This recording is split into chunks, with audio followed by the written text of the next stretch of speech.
ما توی اکوسیستم ساده همه با هم رقابت داشتن. بعد آدمای جدید میمدن با زیراب زدن سعی میکردن بیان شیر بگیرن، پوزیشن بگیرن. کانالایی داشتیم که طریق تندرو بود، جله کیهان بود، اینا اسم منو میدادن بزنن. بعد اسمم که خدا رو شکر فساد فرهاد صادقیان، یعنی تو رو به عنوان آدم پشت پرده میشناسن. کوفاندر ای نتورک بودی، بعد یه هولدینگ کامپانی درست کردیم اسم PPG. از دنیای تبلیغات تو توش بودی. الان NFT و بلاک چین کاری که ما میکنیم قسمت لیگال شدنشه دیگه. ما میایم واقعا سهام یه شرکت رو پابلیک میکنیم، همه اپورتونیتی اینوستمنت میده. من اینشو دوست دارم. تا حالا نمیشه. الان طبقه 16 منم میخوام سرمایه‌گذاری کنم. توکنایز کردن طبقه 16 رو پیشنهاد میدی؟ من 100%.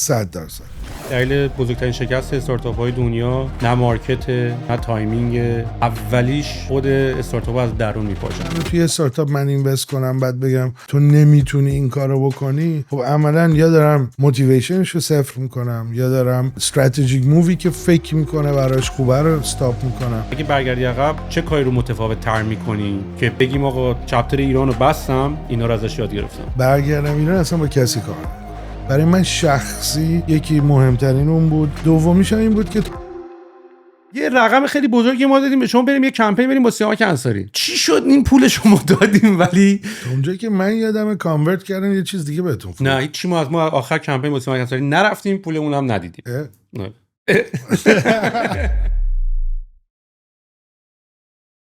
اتفاقای خیلی باحالی داره توی دنیای پادکستینگ میفته. کلا کاری که من میخوام بکنم، پیچش هم درست کردم، یکم وربالی اوکی چند تا اینوستمنت رو گرفتم، اینه که الان اتفاقی که داره میفته خیلی پادکستینگ شده مال غرب و فاوندرهای سیلیکون ولی و انگلیش.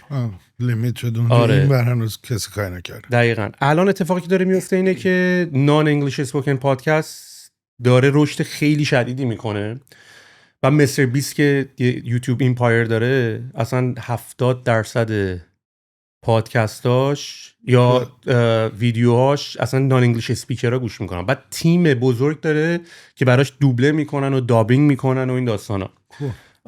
و بعد اتفاقا توی پادکستی بود توی سامن کالینز مارک زاکربرگ آورده بودن و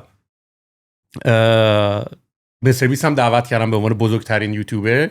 بعد بحث این بود که چرا فیسبوک دیگه چیز نیست، دیگه رلوونت نیست و چرا دیگه همه دیگه یوتیوب و کریئتورها اصلا گوشن. اصلا فیسبوک به عنوان تو یه پلتفرم کریئتور دیگه نگاه نمی‌کنی، یا اینستاگرام نگاه می‌کنی یا تیک تاک نگاه می‌کنی، همه اینا رو نگاه می‌کنی. بعد و مارک زاکربرگ از مستر بیست پرسید گفت اگه امروز سی او باشی اولین کاری که می‌کنی چیه؟ گفت من AI دابینگ که دوبله یا آدیو ترک جدا بتونی آپلود کنی اولین کاری که میکنم. اصلا میگفت دلیلی که من نمیام روی یوتیوب فعالیت بکنم به خاطر اینکه من فقط انگلیش اسپیکرها رو میگیرم و 70% آدینس من اصلا نان انگلیش اسپیکرن و اینجا چراغی بود که برای من روشن شد. و الان با AI به مرحله‌ای از پروداکشن ردینس رسیده که تو بتونی من میتونم صدای تو رو ترین کنم با صدای خود طالب لنگویج‌های مختلف یا حالا AI دابینگ یا این کارا رو بکنم. آره so this is the idea. یعنی حرفی که بزنم پیچ هم اینه one voice being heard everywhere. میدونی یعنی برای کسایی که نان انگلیش اسپیکرن بتونن یه بار اینجا صحبت کنن و یه مقداری انترپرنورشیپ اینورم بتونیم اونورم مثلا صادر کنیم. آره بعد با اون تکنولوژی اسکرینا مثلا دیگه I don't need to have multiple places مثلا چند تا جا داشته باشم با دکور مختلف و اینا. We have a serious thing on that. یه دونه curve screener که میاد پشت پادکست استودیو میشینه and high res obviously اونو باید نگاه کنی که بهم بگی که would it suit یا نه. آره فرود میگم خیلی خوشم نبود صحبت میکنم تو میگم صندوقچه رازهایی که تو ایران من اگه بتونم آن کاور کنم یه سری از اتفاقاتی که افتاد و نمیدونم تو چقدر ریلکسی که راجعش حرف بزنیم. always همیشه ریلکس. خوبی؟ قربونت برم. خوب. چه خبر؟ خوشحالم که میبینم دوباره و بعد از این مدت کچاپ کردیم. این چند وقته خیلی خوب بوده.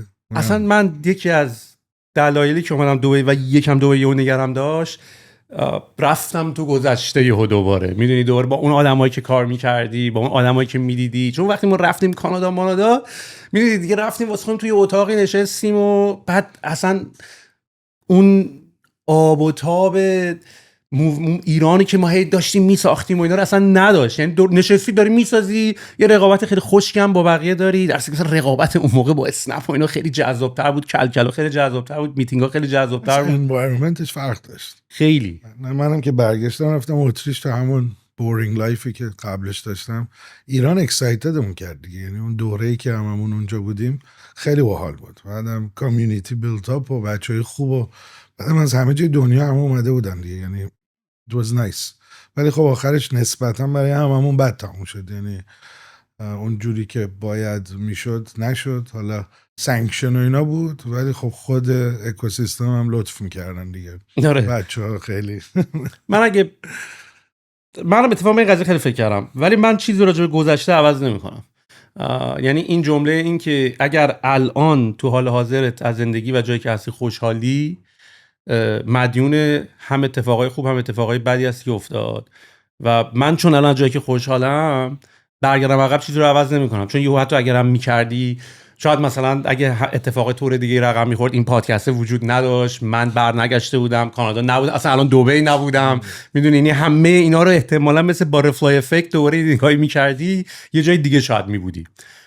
واسه همین من چیزی رو میگم راضی نیستم از اتفاقاتی که افتاد و برای خیلی هم، یعنی من داستان همه رو من یه جوری تعهد خیلی خوبی میدونم، حتی اونایی که اگزییت کردن هم خوشحال نیستن. میدونی یعنی هیچی خوشحال نیست، همه سافت لندینگ داشتن. همینی که اصلا اونجا نیستیم دیگه، بعد از این همه دویدن و این زحمت و همه چی اونجا نیستیم، خودش ناراحت کننده است دیگه، حالا با اگزییت یا بی اگزییت. ولی دوران خوبی بود دیگه، واسه من این دانشگاه بود دیگه، تو go back to school و خیلی چیزا رو یاد گرفتم که اصلا فکرشو نمی‌کردم چه جوری کامیونیتی ها متفاوتن. میدونی من بزنس رو خب تو ایران اصلا کاری نکرده بودم از بچگیم، وقتی دیگه left خیلی، یعنی من سکول تموم شد دیگه رفته بودم بزنس رو خب جای دیگه یاد گرفتم. بعد کلا اکتیویتی هم اتریش بود و وین و بیشتر یوروپیان ستایل. ایران که رفتیم مثلا اکسایتمنت و کامیونیتی و اون فرندشیپ هایی که میسازی اینا خیلی باحال بود و خیلی یاد گرفتم. ولی خب میگم توش چیزای جذابی هم بود دیگه، یعنی خیلی پالیتیک یاد میگیری. سیاست تو ایران ماشاءالله که تو هم کم نمیذاشتی تو این قضیه دیگه. خودم هم آمادهش بودم ولی خب اونجا یاد گرفتم یه لول اکستندش کنم. ولی من چیزی که عوض میکنم اگه مثلا زمان برمیگشت این بود که با پارتنرها و کسایی که اینوالو تو بزنس همون بودن جوری دیگه کامیونیکیت میکردم. یعنی اون حالتی که چون تصمیم میگیرم یه کاریو بکنم، من معمولا این بولدوزر میرم و تمامش میخوام بکنم. و توی ایران چیز بود دیگه، اگه بیشتر کامیونیکیت میکردم با پارتنرها که برای چی این کارا رو هم میکنم، ولیواش چیه، پوزیشناشون یه ذره کلیرتر میشد، فکر کنم تو کیس من کمتر ضربه میخوردیم. و اون چیزی بود که یه مقدار کامیونیکیشن خودم مشکل داشت که کلاریتی کامل نبود که برای چی کار دارم میکنم. واسه همین همه فکر میکردن که what's going on، فرمودن داره چی کار میکنن، چرا داره میره مثلا لندن این کارو میکنه، در صورتی که همش پروفیت برای کل گروپ بود. ولی خب چون ایندیویدوالی همه رو اینفورم نمی کردی، خیلی سریع بچه ها پارتنرامون یه چیز میشدن دیگه، نگران میشدن، بعد یه مقدار سسپکت میشدن که نکنه میخوام بدون کسی کاری بکنم. That was a really big lesson که اگه از قبلش ترانسپرنسی رو بزرگتر میکردم که بفهمن why I think like that، چرا استراتژیمون بوده، خب فکر میکنم کانفلیکت کمتر میشد. ببین قریب به اتفاق این نقطه مشترکی که همه راجعش صحبت میکنن، بحث کامیونیکیشن و اینکه میتونیم با هم خوب صحبت بکنیم. حتی من تو دوره‌ای که کووید شد خیلی سعی کردم که این قضیه رو بیشتر روش کار بکنم، مثلا که دنیایی بود که ریموت بود و آدما کمتر تو آفیس بودن و هی همه آنلاین هم دیگر نگاه می‌کردن و ما همیشه این بحث رو داشتیم، من نمی‌دونستم تو چرا اون کارو کردی، یا من خبر نداشتم تو چرا این کارو کردی، یا من نمی‌دونستم تو اینو با این صحبت کردی. حالا هر چقدرم سیستم بچین و سعی بکن ترانسپرنسی ایجاد بکنی اتفاق نمی‌افتاد. و من همیشه این جمله رو داشتم که آقا اوور کامیونیکیت. میدونی تنها چیزی که تو این کمپانی اشکال نداره اوور 20 بار بگو، میدونی 30 بار بگو اشکال نداره. اوور کامیونیکیت. من فکر کردم و من دوست نداشتم اینو بگم و خودت باید میفهمیدی و اینا رو دیگه بذاری کنار. دیگه اینا رو ما هم تو بیزنس یاد گرفتیم، هم تو روابط با آدما یاد گرفتیم، هم تو رابطه عاطفی یاد گرفتیم. آقا اوور کامیونیکیت 18 بار بگو آقا، میدونی هی تکرار کن. ولی یه نکته که وجود داره اینه که من راستشو بخوای احساس میکنم الان چون یه مقداری تمام اون ایموشن‌ها و تمام اون احساس‌ها و تمام اینا از همون یکم جدا شده، اون موقع برمیگشتی لاتیمون پر بود. میدونی من دهن اینو میخوام سرویس کنم، من نمیخوام بگم به اون چه ربطی داره، نه بابا ولش کن، نمیخواد اصلا بهش بگی، من جمله رو یادمه. میدونی یعنی الان شاید بعد از این مدت که یکم زمان گذشته مثلا احساس میکنیم که یه مقداری میدونی چه اتفاقی برای هممون افتاده. من الان چیزی که میفهمم، من اینو اتفاقا با چند نفر دیگه هم توی مدت اینجا بودم داشتیم صحبت می‌کردیم، داشتیم درد دل می‌کردیم، ما الان انقدر نتیجه دیگه برامون مهمه، حالا به واسطه اینکه شاید دیگه زمانمون هم زیاد گذشته و سنم رفته بالاتر و اینا، تنها اتفاقی که می‌خوایم بشه، اصلا مهم نیست تقصیر من بود تقصیر تو بود، مثلا خدام من آدم اشتباهی باشم ولی بشه. میدونی آره اونو قبول دارم. اینا هممون خب خیلی تارگتد شدیم، بعدم یه باخت بزرگی بود دیگه، این همه زمان بذاری انرژی بذاری و آخرش for me total zero با منفی. یعنی it was like یه بگیج هم خودمون یه بگیج خیلی بزرگی بود. بعدم خب پارتنر و اینا همه خیلی راحت لیو کردن و کلی هم حالا مالیاتش موندینش موند. I needed کلین اپ بزرگی برای من بود.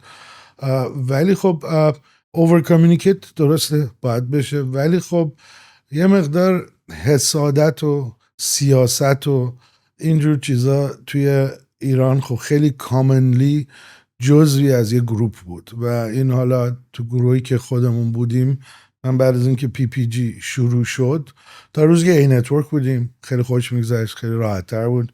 بیشتر هم کامیونیکیشن من با شایان بودم. به محض اینکه این گرو کرد و شد پی پی جی و یه حالا هولدینگ میدیایی با ساکس استوریایی که سعی میکردم خارج از ایران پارتنرها رو بیارم، اینترنشنال ادورتایزرها رو بیارم و اینا، یهو اصلا همه چی عوض شد. یعنی کلی سیاست اومد توی کار، سیاست داخلی گروپ و همه شروع کردن یک جوری یکی رو الیمینیت کردن و به نظر من به جای اینکه حالا با حساسیت‌های بی خود بود، یه مقدار اون چیزی که یه ذره هم میدونی همه سیستمی که من همیشه میگم هیچ کس نمیخواست خیلی ریسپانسیبل کار خودش بشه. همیشه هم یه بیگ دادی حساب میکردیم یکی رو و میخواستیم بدویم بریم مثلا همه به اون بگن. یعنی هر چیزی میشد من میدیدم اینفورمیشن فلو یه جوریه که به اینوستور رو به عنوان بعضی موقع اشتباهی با پدر میگرفتن بچه ها و میرفتن با اون گفتم مثلا این اینجوری شده اون اونجوری شده. خب در صورتی که اینوستمنت دیگه، یعنی میشد یه جور دیگه عمل بشه. اونو خیلی یاد گرفتم که چه جوری با این، ولی یه مسئله دیگه هم از خب کرکترم اونجوری نیست و الانم دیگه سعی کردم توی همچین گروپ و استراکچری دیگه نرم، چون I'm not good at it. یعنی اونجور کامیونیکیشن و اون حسلا رو نمیخوام انجام بشه و حالا اشتباهاتی بود که مثلا ترافلای خارج از ایران که داشتیم که از همه بدتر بود. یعنی انقدر سوال می آورد برای تیم و ممبرهای دیگه و همه یه جوری که مثلا یه اتفاقی افتاده they are not part of it. این احساس عقب موندن از یه چیزی که هنوز وجود نداره خیلی زیاد بود. بعدم یه چیز دیگه هم این بود که فکر میکنم مثلا همه شعرامون که حالا هنوز ولیو هم نداشت یه جوری در موردش صحبت میکردیم و روش نشسته بودیم که رو کاغذ خودمونو میلیونر فرض کردیم. that was it. اتیتود هم عوض میشد دیگه. میدونی you were feeling different. مثلا وقتی مثلا یه گفتی که انقدر رو کاغذ انقدر والویت شده انقدر ریس شده پس دیگه we did it دیگه. حالا پس we are half millionaire با اکت. بعد اونجوری اکوسیستم ساپورتمون هم کمتر میشد دیگه. ما توی اکوسیستم ساده همه با هم رقابت داشتن. بعد آدمای جدید میمدن با زیراب زدن سعی میکردن بیان شیر بگیرن پوزیشن بگیرن.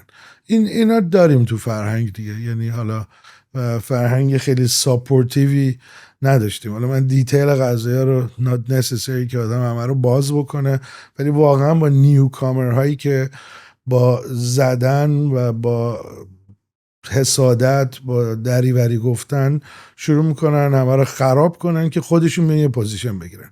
اون خیلی کامن بود، به خصوص تو پوزیشن من. یعنی من تو موقع این اتفاق خیلی افتاد. بعد کانالایی داشتیم که حالا از طریق تندروها بود، مجله کیهان بوده، اینا اسم منو میدادن بزنن. بعد اسم هم که خدا شکر فساد فرود صادقیان، یعنی فساد این کار کردم. یه بار خیلی بامزه بود، صبح بیدار شدم یه دیدم سهام کاغذی دیجی کالا رو نمیدونم فرود با شرکت های کاغذیش در اروپا فروخت. بعد دیگه میخواستم به حمید و سعید زنگ بزنم آقا جون سهام ما رو بدین. سهامدار نبودم من، چه جوری هم فروختم نمیدونم، ولی اون داستانا اینیشییت میشد دیگه. بهتم میاد بتونن فریمت کنن راحت، خیلی راحت داره اصلا. البته تو خودت هم کم فکر کنم چیز نکردی، یعنی سیگنالای همون داستانی که پولیتیکال و اینا، من خودم تجربه کار کردم با تو دارم دیگه، الان میرم توش حالا. خب خدا بداد. نه ببین چیز بود دیگه، با پالیتیکی که مثلا برای بزنس رو دارم و توش بازی خودم هم میکردم، ولی پالیتیکای بیهایند سینو من بیشتر اذیت میکرد. میدونی اینی که من میشستم با تو گایدلاین هم میذاشتم و میگفتم مثلا اینجا پوش میکنم به شرطی که اون بشه، یا کاندیشن های چیز، اون آره همیشه بود. همیشه هم پشت سرم خب خیلی حرف میزنن دیگه، خیلی اکثر اون آرامی که نمیشناختنم در موردم خیلی کامنت هایی میدادن که اصلا حالا خودم میگم it's not real، ولی اونایی که نزدیک بودن و حرفشون جور دیگه بود برام. من که آدمی که به نزدیک باید کار میکنن کامنت میده میری فکر میکنی. اونایی که نمیشناسن و میمدن کامنت میدادن، مثلا یه بار توی یه ایونتی سلام علیک کرده بودیم، that's really fun. یعنی اون تیکش دیگه. حتی رفته بودم اتریش، بچه زنگ میزدن که 4 نفر اینجا دارن اینو در موردت میگن do you want to talk to them. خب بده تاک کنم. میگم کجا منو دیدین؟ آره یه بار تو آواته که ایونت بود ما شما رو دیدیم. خب آقا چرا داری در مورد من کامنت میدی؟ آخه کی اصلا به تو اجازه داده با من بزنس کردی؟ نو اینجوری بود. ما شنیدیم. گفتم خب شنیدی دیگه، حداقل بیا یه مقدار بازش کن ما بتونیم برای خودم صحبت کنم دیگه. It was fun. It was fun. اگه تجربه رانندگی سایت یا اپلیکیشن آنلاین رو داشته باشید، میدونید که انتخاب هاستینگ یکی از تصمیم‌های کلیدی و زیرساختیه. سرعت، امنیت، آپتایم واقعی و پشتیبانی فقط چند تا فاکتوری هستن که مستقیما روی تجربه کاربر و پایداری پروژهتون تاثیر میذارن. اینجاست که میخوام براتون از لیمو هاست بگم. لیمو هاست یه سرویس میزبانی ایرانیه که روی ارائه زیرساخت پایدار، سریع و قابل اعتماد تمرکز داره. چه به دنبال هاست وردپرس یا ووکامرس باشین، چه بخواید یه سرور مجازی برای اپلیکیشناتون بالا بیارین، لیمو هاست پلنایی داره که واقعا با نیاز توسعه دهنده‌ها و صاحبان کسب و کار تنظیم شده. وبسایت‌هایی که روی لیمو هاست میزبانی میشن همیشه در دسترسن و با سرعت خوبی بارگذاری میشن، حتی تو زمانایی که ترافیک بالاست. پشتیبانی هم یکی از نقاط قوتشه. تیم فنی 24 ساعته در دسترسه و با کمترین زمان پاسخ واقعا کمک می‌کنن مشکل رو حل کنید، نه اینکه فقط یه تیکت بسازن و برن. اگه دنبال یه هاستینگ مطمئن با ساختار فنی قوی و تیم پشتیبانی جدی هستی، پیشنهاد میکنم حتما یه نگاهی به لیمو هاست بندازی.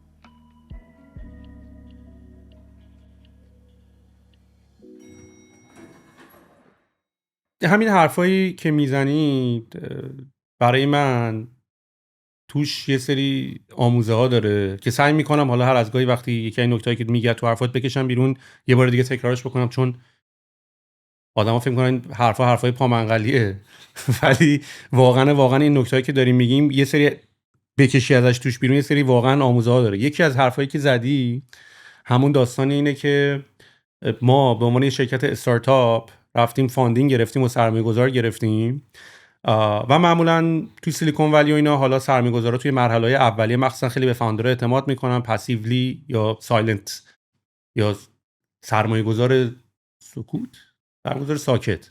آره حرف خاصی نمیزنن، فعلا میزنن فاوندر کاراشونو بکنه و تو به عنوان کسی که سکان دستته تمام تصمیم‌ها رو هم به عنوان مدیر عامل باید بگیری. و یه اتفاقی که افتاد به خاطر این ارتباط زیادی که ما حالا سعی می‌کردیم این بچه‌ها رو هم اینوالو کنیم، دوست داشتیم بچه‌ها رو هم درگیر بکنیم، نگاه کنیم مثلا سرمایه‌گذار داریم، ببین سرمایه‌گذارا چجوری کار می‌کنن، دلاشون رو قرص بکنیم. این رابطه بچه‌ها و سرمایه‌گذارا هم خیلی زیاد شد و این تجربه این که اگر با تو به مشکل می‌خوردن می‌دویدن به سرمایه‌گذار میگفتن، یه اتفاق واقعا عجیب غریبی برای من تو اولین بار بود که منم به 100 بار این اتفاق برام افتاد. یعنی خیلی مثلا من برای داستانایی بگم، مثلا یه بار منو سعید رحمانی کشید سراوا. حالا نمیدونم چه برنامه پشت قضیه بود، ولی اینجوری که ما شنیدیم تو شرکت بچه‌ها علف میکشن، الکل میخورن. من اصلا اینطوری که روابط نامشروع در شرکت، من اصلا اینطوری که اولا که واقعا اصلا چجوری رسیده به این حرفا؟ چرا من باید به عنوان مدیر عامل جلوی سرمایه‌گذارم بگم همچین حرفایی پاسخ بدم؟ میدونی؟ و کی اصلا اینا رو گفته و چرا من خبر ندارم؟ میدونی؟ و بعد این داستان که مثلا من حتی بعدن یادمه که چند نفر به من اون موقع همون گفتن که آقا مثلا آدم جدید میاری تو شرکتت، پرروشون کلمه که پرروشون نکن، اینا رو هی ور نده بر جلوی جلسه سرمایه‌گذاریت. میدونی؟ این یه لرنینگی بود که من داشتم. یعنی من واقعا این که مثلا من خودم این همه استارتاپ عضوشون بودم تو بیرون دنیا، من کجا سرمایه‌گذار رو حالا رابطه‌ای داشتم که پاشم برم جلوی یورو بگم موقع این داره این کارو میکنه. میدونی؟ هم دیگه دقیقاً همون تیکه‌اش بود واسه من دیگه.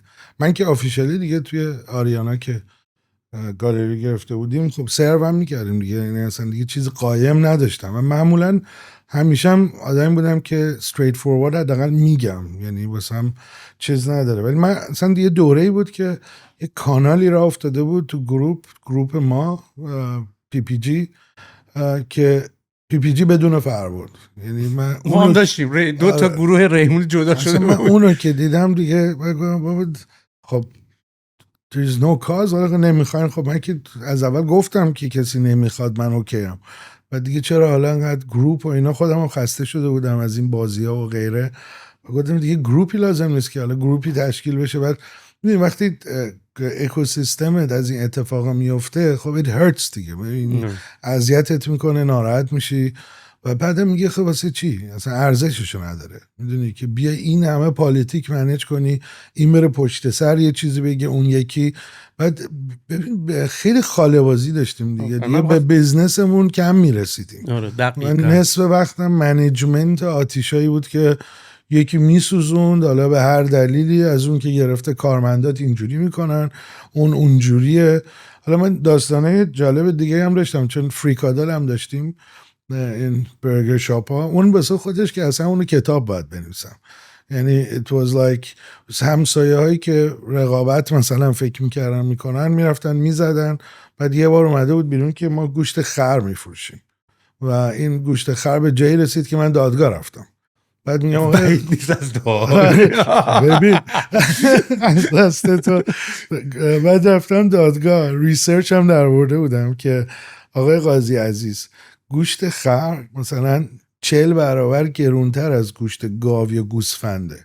حداقل یه چیز دیگه بگین مثلا نه گوشت مصنوعی بوده، سویا بوده، یه چیزی بوده.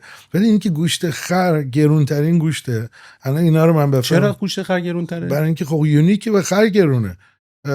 میدونی گوشت چیکار میکنه؟ میگه آدم میخوره سالامی. آره یه گرونترین سالامی دنیا مال بلغارستان و غیره و ایتالیا، اینه که خیلی گرونه، مال اسبه یا مال خره.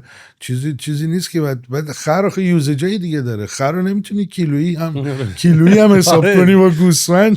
it works different. برده بودن من اونجا و جریمه هم شدم آخرش. بعد 3 هفته بعد دوباره همون آقا رفته بود دوباره شکایت کرده بود که اینا جریمه شدی. یعنی چه ثابت شد گوشت خر میفروختی؟ آره کاش که یعنی چیز نه دیگه. اصلا دوباره رفتیم دوباره همون داستان. بعد بی‌حجابی هفته یه دونه می اومدن لطف میکردن عکس میگرفتن و عکس رو میبردن ثابت میکردن، دوباره ما و میبستیم چون یه نفر از اون دور و بر. میگم حالا فقط توی اکوسیستم خودمون نبود، کلا مارکت عجیبیه دیگه. یعنی از اون مارکت هایی که خیلی باید تجربه داشته باشی و اونو نداشتم، یاد گرفتم، خیلی خوب بود. یعنی اصلا بعد از دوره ایران مدل بزنسم و سالید بودنم عوض شد. الان دیگه خیلی راحت تراست نمی‌کنم، خیلی دیتیل میشم رو همه چی. اون موقع اینجوری بود که let's do it و فکر میکردم همه دارن توی یه مسیر میان. حداقل احساسمون این بود که همه توی یه مسیر. بعد میدیدی که نه، هر کی تو اون مسیر برای خودش یه مسیری رو داره میسازه که اصلا ربطی به دیگه چیز دیگه ای نداره. بعد مدل اینوستور ریلیشن اصلا چه جوری، واقعا چرا اینقدر همه با هم نزدیک میشدن و غیره، همون حرف که تو میزدی واقعا درست بود دیگه. یعنی اینقدر کامپلیکیتد شده بود که حالا من یه خوشحالی داشتم روزی که همه چی تموم شد، سهامم هم که ایگنور کردم و دیگه کاری با سهام نداشتم خیلی خیلی ذوق داشتم. روزی هم که دره فریکادل بسته شد متاسفانه که نباید خوشحال بشم خیلی خوشحال بودم. من کلا این که همه چی استاپ شد یه مومنتیه که همیشه اون احساسش یادم میاد که یک آرامش درونی داشتم و بعد که رسیدم وین گفتم back to normal. یه سال و نیم هم طول کشید که اصلا شروع کنم دوباره بخوام کار کنم یا بسازم. الان The Block to Dubai احساسم یه چیز دیگه است دیگه، یعنی الان فرش دارم میسازم. اون موقع اصلا جون نداشتم، یعنی اینجوری بود که مثلا leave it، حالا نشد دیگه حالا اصلا ولش کن، ولی خب دوباره آدم ریکاور میکنه. دوره بامزه‌ای بود. فرباد صادقیان، تو رو به عنوان آدم پشت پرده میشناسن شاید، چون کمپانیایی که داشتیم معمولا کمپانیای بی تو بی بوده. حالا توی اون حوزه‌ای که ما توی استارتاپ ها بودیم کوفاندر ای نتورک بودی، بعد یه هولدینگ کمپانی درست کردیم به اسم پی پی جی، پالسن پیکسل. اسمش کجا بود؟ همیشه دوست داشتم پالس و پیکسل، میگفتم این دوتا به هم ربط داره. دد پیکسل هنوزم یو اس کمپانی پالس و پیکسل دارم دیگه. kept it for the name. بعد سعی کردین تمام کمپانیایی که کار تبلیغات دیجیتال میکنن و با هم بیارین توی زیر یه سقف. ادرو بود، عدد بود، ای نتورک بود، آره اخبار رسمی بود، چند تا افیلیت نتورک های خودمون بود. خیلی تو این ستارتاپ ها داشتیم سعی می‌کردیم که من بچه‌ها میگفتن دونات، یه دونات درست کردیم از کمپانیایی که خدمات میدن. برای من اینجوریه که همیشه doesn't matter، مثلا هر بزنسی که انجام بدی یه لایه کانتنت و یه لایه میدیا داره. با دیدن پورتفولیوی سراوا و تمام بچه‌های خوبی که تو اون گروه ها کار میکردن، من اپورتونیتی این که بیایم میدیا گروپ خودمون رو بسازیم خیلی بزرگ بود که و خیلی هم خوب پیش رفتیم. بچه‌ای مثل حالا من از طریق ای نتورک اول آشنا شدیم، ولی مثلا اینوستمنت علینا رو من بیشتر اینوالو بودم تو ادرو، علی و مسعود و خیلی خیلی اکسایتینگ بود دیگه، چون یه اد نتورک بود. بعد اومدیم اکسپندش کردیم که مثلا نتورک ها بیاد با بیدینگ و به اینترنشنال اکسچنج ها وصل بشه، اکسچنج بیاد تو عدد. خب خیلی زحمت بچه کافه بازار بود و it was great، یعنی انقدر خوب کار میکرد که کانورژن هامون خوب بود، همه چی داشت نسبتا. بعد رفتم سراغ کانتنت دیجیکالا که مانیتایز کردنش شروع کردم که اون ابزار رو برچی نوشتیم. من امیدوار بودم که بقیه هم بیان دیگه، یعنی چند تا ایجنسی دیگر هم آپارات مانیتایزیشن اون بخش ویدیویشو روش کار کردم و نسبتا اونم خوب بود که بوست میتونستی بکنی. اونو من با بچه اونجا کار کرده بودم و خیلی امیدوار بودم که این گروتش بتونه جلو بره که خوبم رفت جلو و خیلی هم کمک گرفتم از WPP UK. اونا بهمون خیلی کلاینت دادن که یه اناونسمنتی هم بود که اون اناونسمنت همه چی خراب کرد عملا. اون موقعی که این اناونس شد که من دارم با اونا نگوشیت میکنم، اینا دیگه همه ریختن رو این که یه همچین مووی داره میشه، اصلا چرا باید فرباد فرانت باشه، چرا ما فرانت نباشیم. خیلی براشون ولیو مثلا بزرگی بود، در صورتی که من 20 خورده سال با اونا کار میکردم. بعد یه چیزی هم هست که همه میخوان تیزبازی دارن که حالا خودمون بریم دیل کنیم، چه فرقی میکنه؟ من که مجارتی نبودم، یه سهامی داشتیم، خب من داشتم نگوشیت میکردم دیگه. این همه شلوغی و پشت سر حرف زدن و اینا نمیدونم باید چی انقدر اکستریم بود، ولی خب شد دیگه. یه قسمتی که خراب شد همون موقع بود، قبل از اون هنوز پرفورمنسمون خیلی خوب داشت پیش میرفت. یه اینسایتی که وجود داره کلا وقتی شرکت‌های تبلیغات دیجیتال میزنن اینه که میگن یه درصد خیلی بزرگی از فاندینگ و جذب سرمایه استارتاپ‌ها و کمپانی‌ها برمیگرده یا میره توی این شرکت‌های تبلیغاتی و واسه همین سرمایه‌گذارا خودشون همیشه یه اونرشیپی هم از شرکت‌های تبلیغاتی دارن. مثلا گوگل ونچرز اگه تبلیغات میکنه میدونه یه پول سرمایه‌گذاریش دوباره برگرده دوباره تو خودش، چون اون پول رو میده، مثلا 10 میلیون دلار میده، 3 میلیونش دوباره بدی به خودش که دوباره تبلیغات ران کنه. یا فیسبوک هم همینطوری. اتفاقی که توی ایران افتاد و من یادمه مثلا ما بزرگترین باجت ریحون میرفت دست ای نتورک که یه پوشی هم بود رومون که آقا با این نتورک تبلیغ بکنین. این دوباره یکی از اشتباهاتی که اون موقع خیلی به اشتباه دیده نمیشد، ولی بعدا من فهمیدم چرا اشتباه بود. مثلا ما یه 2 سال سرمایه‌گذارمون رو از دست دادیم به خاطر این قوانینی که سراوا توی ترم شیتمون میذاشت که باید از سراوا سرویسز استفاده کنی. میگفت این درست نیست، تو باید اجازه داشته باشی که بری از سرویس های دیگه برسی. مثلا تو نمیتونی حتما باید شرکت مثلا خدمات حسابرسی و حسابداری سراوا رو انتخاب کنی. حالا حسابداری یکم فرق داره چون حتما باید یه شرکتی که ثالثه بیاد، ولی مثلا سرویس های تبلیغاتی، سرویس های HR، به خاطر اینکه این نتورک جزوی از پورتفولیو بود ما پوش خیلی زیادی داشتیم و عملا هر موقع ما می‌خواستیم جذب سرمایه کنیم یه بخش خیلی بزرگیشو باید 2 دستی تقدیم این نتورک می‌کردیم.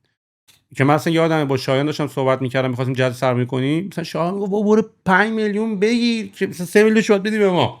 یعنی من تو خب بیا با هم بریم تو جلسه پس، چون من نمیتونم جاستیفای کنم اینو.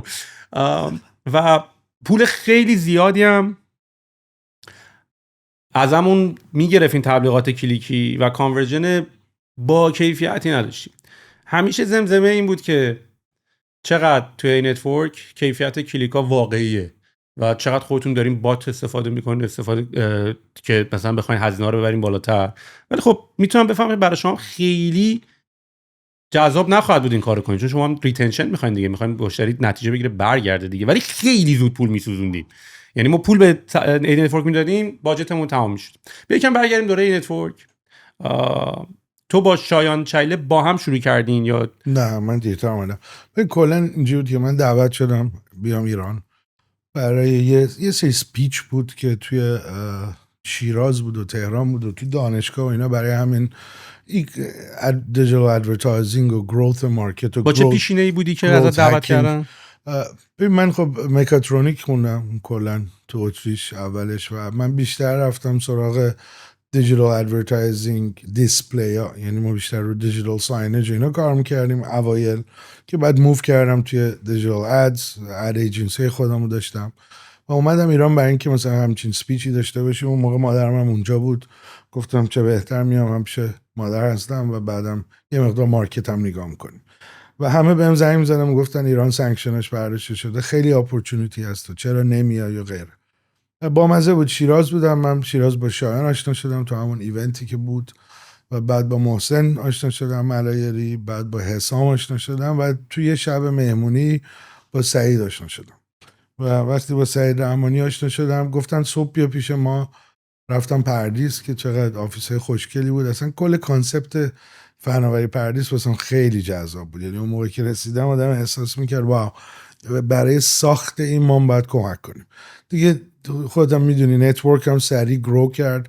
خب همه رو از قبل میشناختم، یه سری دوستای قبلی بودن، یه سری دوستای جدید بودن، خیلی هم از بچهای خارج از ایران بودن که برگشته بودن که we had a good community قبلا بیرون از ایران.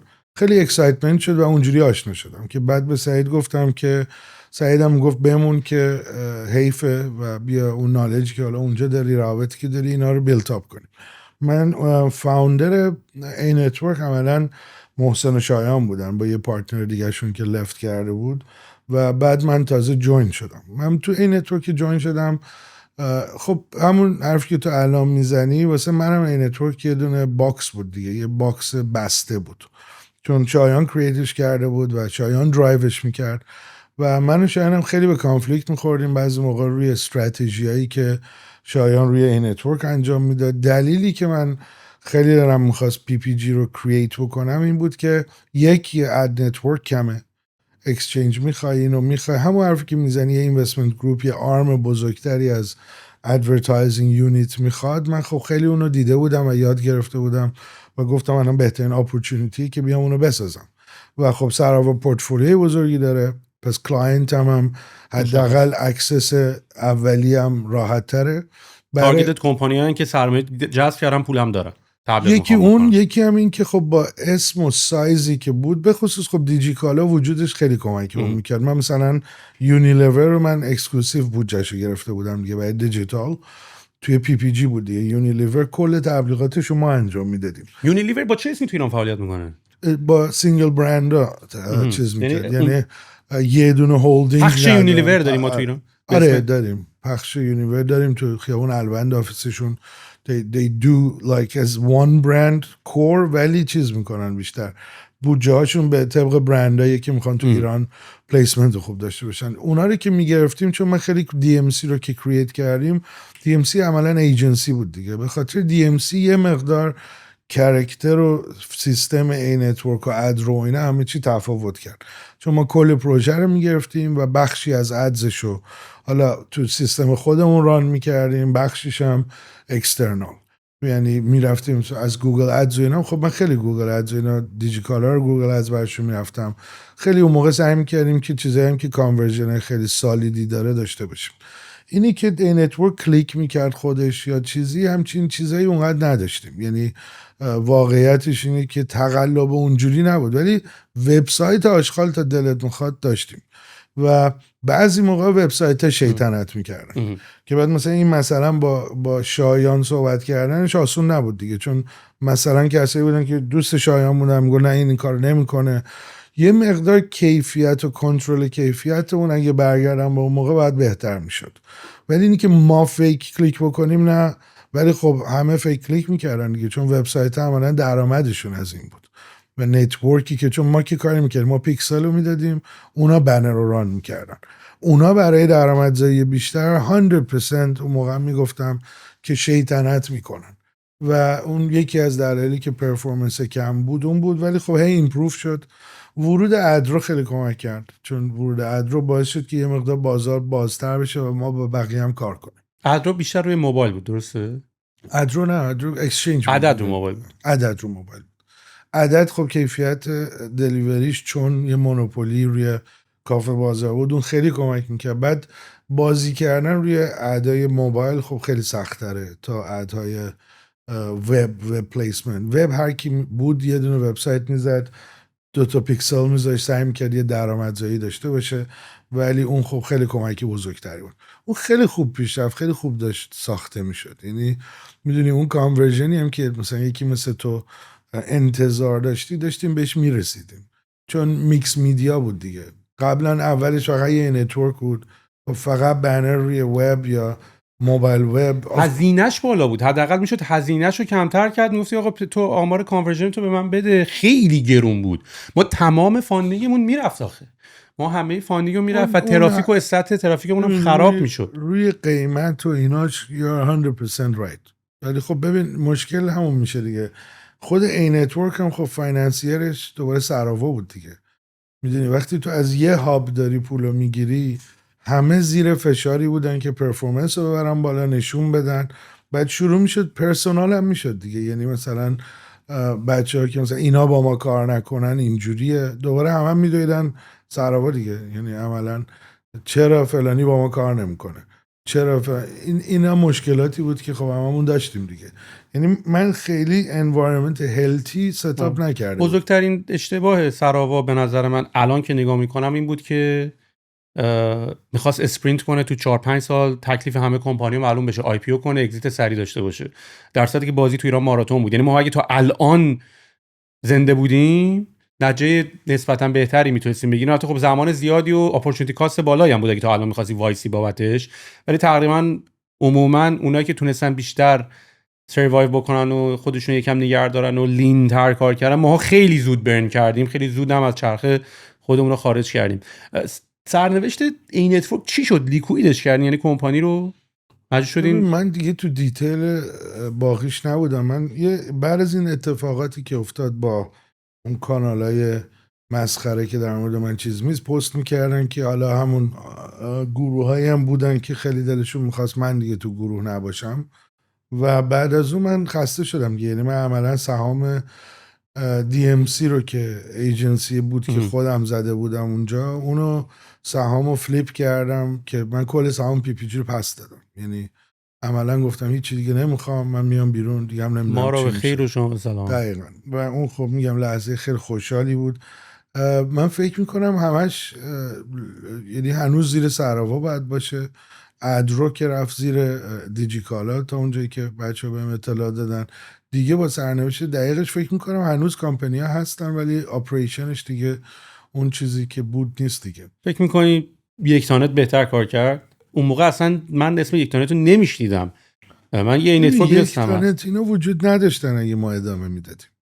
مدلی که ما متلاشی شدیم همه چیمون، خب همه مارکت از داخل. دوباره آره دیگه، ما از داخل بود دیگه. اینا بچه‌ها میگم خودمون رو ترکوندیم و خود سراوا، خود سعید، خود آدمای جدیدی که می اومدن سراغ سعید، خود من با حالا اخلاقی که نمیخواستم با هر کسی کار کنم، شایان، هممون لطف کردیم و از سیستم و از داخل یه جوری پکوندیم دیگه و موقعی شد به جایی رسید که اصلا واسه هیچ کس دیگه پرافیت نداشت.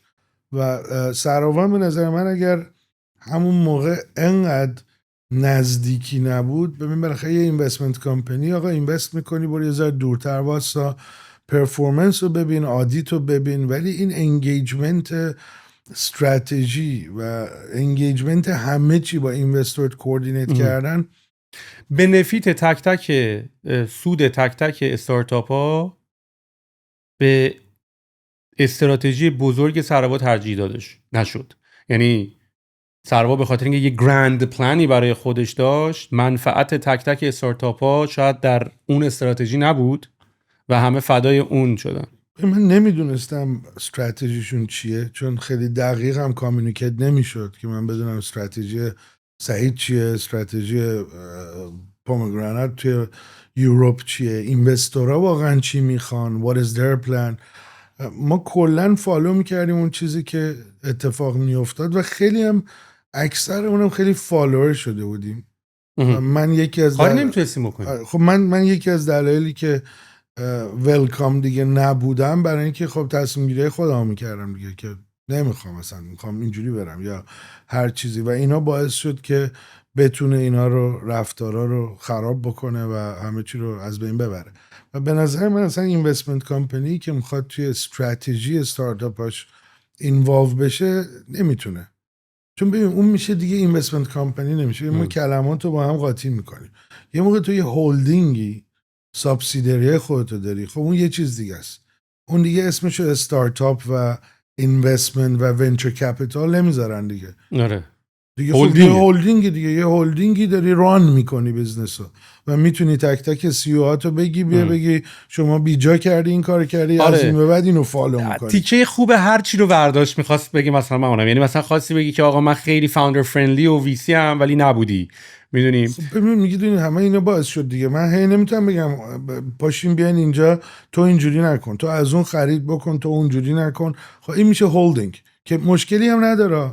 من حاضر بودم توی هولدینگ بمونم که بدونم استراتژی هولدینگ میاد بیرون، سالی 3 بار 4 بار ادجاست میشه، منم فالوش میکنم، منم باید اون اجرا کنم چون بخشی از هولدینگم. ولی اینی که از یه طرف بگم فریدام میدم به فاوندرام خودشون استراتژی کنن، بعد بیام از اون همشون رو جمع کنم استراتژی جلوشون بچونم، بگم این استراتژی رو بچه‌ها بری جلو، بعدش بیام فاندینگشونم نسبت به اون استراتژی KPI بهشون بدم، خب میشه دوباره هولدینگ دیگه. یعنی یه چرخش هولدینگی ما همیشه داشتیم و خب اون برای استارتاپ ها سخت بود. میدونی مثلا من استراتژی PPG من با استراتژی PPG سراوا دو تا چیز کاملا متفاوت بودن. من اینور میدویدم میکشیدم اون و شایانم این وسط سعی میکردم اونوری باشه همینوری که اونم شده و مشکلش دیگه، چون نمیتونست منو خیلی یکی به نل یکی به میخ دیگه. آره دیگه، بعد نه من راضی بودم نه اون ور راضی بودن، واسه همین دیگه به جایی رسید که انقدر کشیدیم از هر طرف که کلا سیستم. اینم نکته بود که من بعداً هم حالا راجعش میخونی، دلیل بزرگترین شکست استارتاپ های دنیا نه مارکت نه تایمینگ، اولیش خود استارتاپ از درون میپاشن، بعدش تایمینگ و زمان تو مارکت و حالا شرایط دیگه توش داخله. و واقعا این اتفاقی بود که برای همه ما افتاد. یه چیز دیگه هم حالا توی اون بازه زمانی من یادمه، اول اصلا بگم من یادم با DMC که ما کار میکردیم، من اینو خیلی وقت دوست دارم ازت بپرسم، تکلیفش هم نمیدونم تا به امروز، من تکلیفش رو نمیدونم. من یادم ما اومدیم سمت DMC با شما کار بکنیم. حالا معمولا هر موقع میخوای با ایجنسی کار کنی گرونه، مثلا حالا تو اون استیجی که استارتاپ ها هستن و اینا، اینجوری که آقا اون سرویسی که تو میخوای من بگیری اد طراحی کنی، خب من دیزاینر داخل شرکتم میزنه دیگه، میدونی، یا هر کاری که میخوای بکنیم. دو سه تا اتفاق خوب برای ما نیفتاد. حالا اول اینو بگم بعد برسم به اون سوالی که می‌خواستم ازت بگم. یکی این که ما خب اینوستورای ما یونانی بودن و استارتاپ سفارشخانه غذا تو یونان داشتن که بزرگترین بود و فروخته بودنش به دلیوری هیرو و با همون پولی که از اگزیت اونجا گرفته بودن اومدن سرمایه گذاری کرده بودن، میگفتن خب ما این بازی رو بلدیم، حالا میخوایم تو ایران هم این کارو بکنیم و ما هم از اونجا جذب سرمایه کردیم. ما هم خوشحال و شاد و خندان که یه کسی که این بازی رو بلده داره میاد. ولی بلد بودن بازی اونا ما خیلی زود فهمیدیم وقتی اومدن که تمام استراتژی اینا رو فیسبوک ادز بود و بازی فیسبوک ادز رو خوب بلد بودن و واقعا هم کمپینایی که فربود ران میکردن، مثلا ما میرفتیم 3 تا اد میساختیم تو فیسبوک، اینا مثلا یه اکسل شیت میدادن اتومیتد به ازای هر کیورد، براد مچ و اگزکت مچ و همه چی، نمیدونم مثلا برگر توی زعفرانی، برگر تو شرکه قبل، برگر کف مثلا نظام آباد، همه اینا رو اتومیتد داینامیک اد که خودش کاپیش همون بالا جنریت بشه.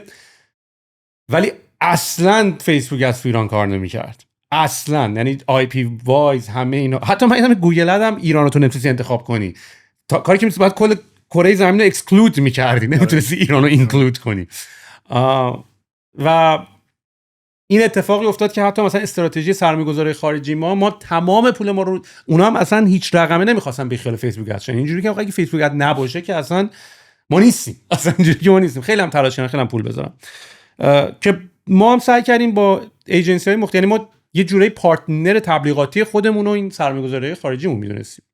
بعد دیگه شروع کردیم گفتیم آقا این تبلیغات بریم به تبلیغات محیطی برسیم و این کارو بکنیم که ما اصلا کلا رفتیم کل اون پردیس کوروش و سینماش و همه رو اصلا ما برند کردیم. یعنی یه زمانی تمام پله برقی‌ها و اول سینما و فیلم‌های سینمایی اینا همش تبلیغ ریحون پخش می‌شد.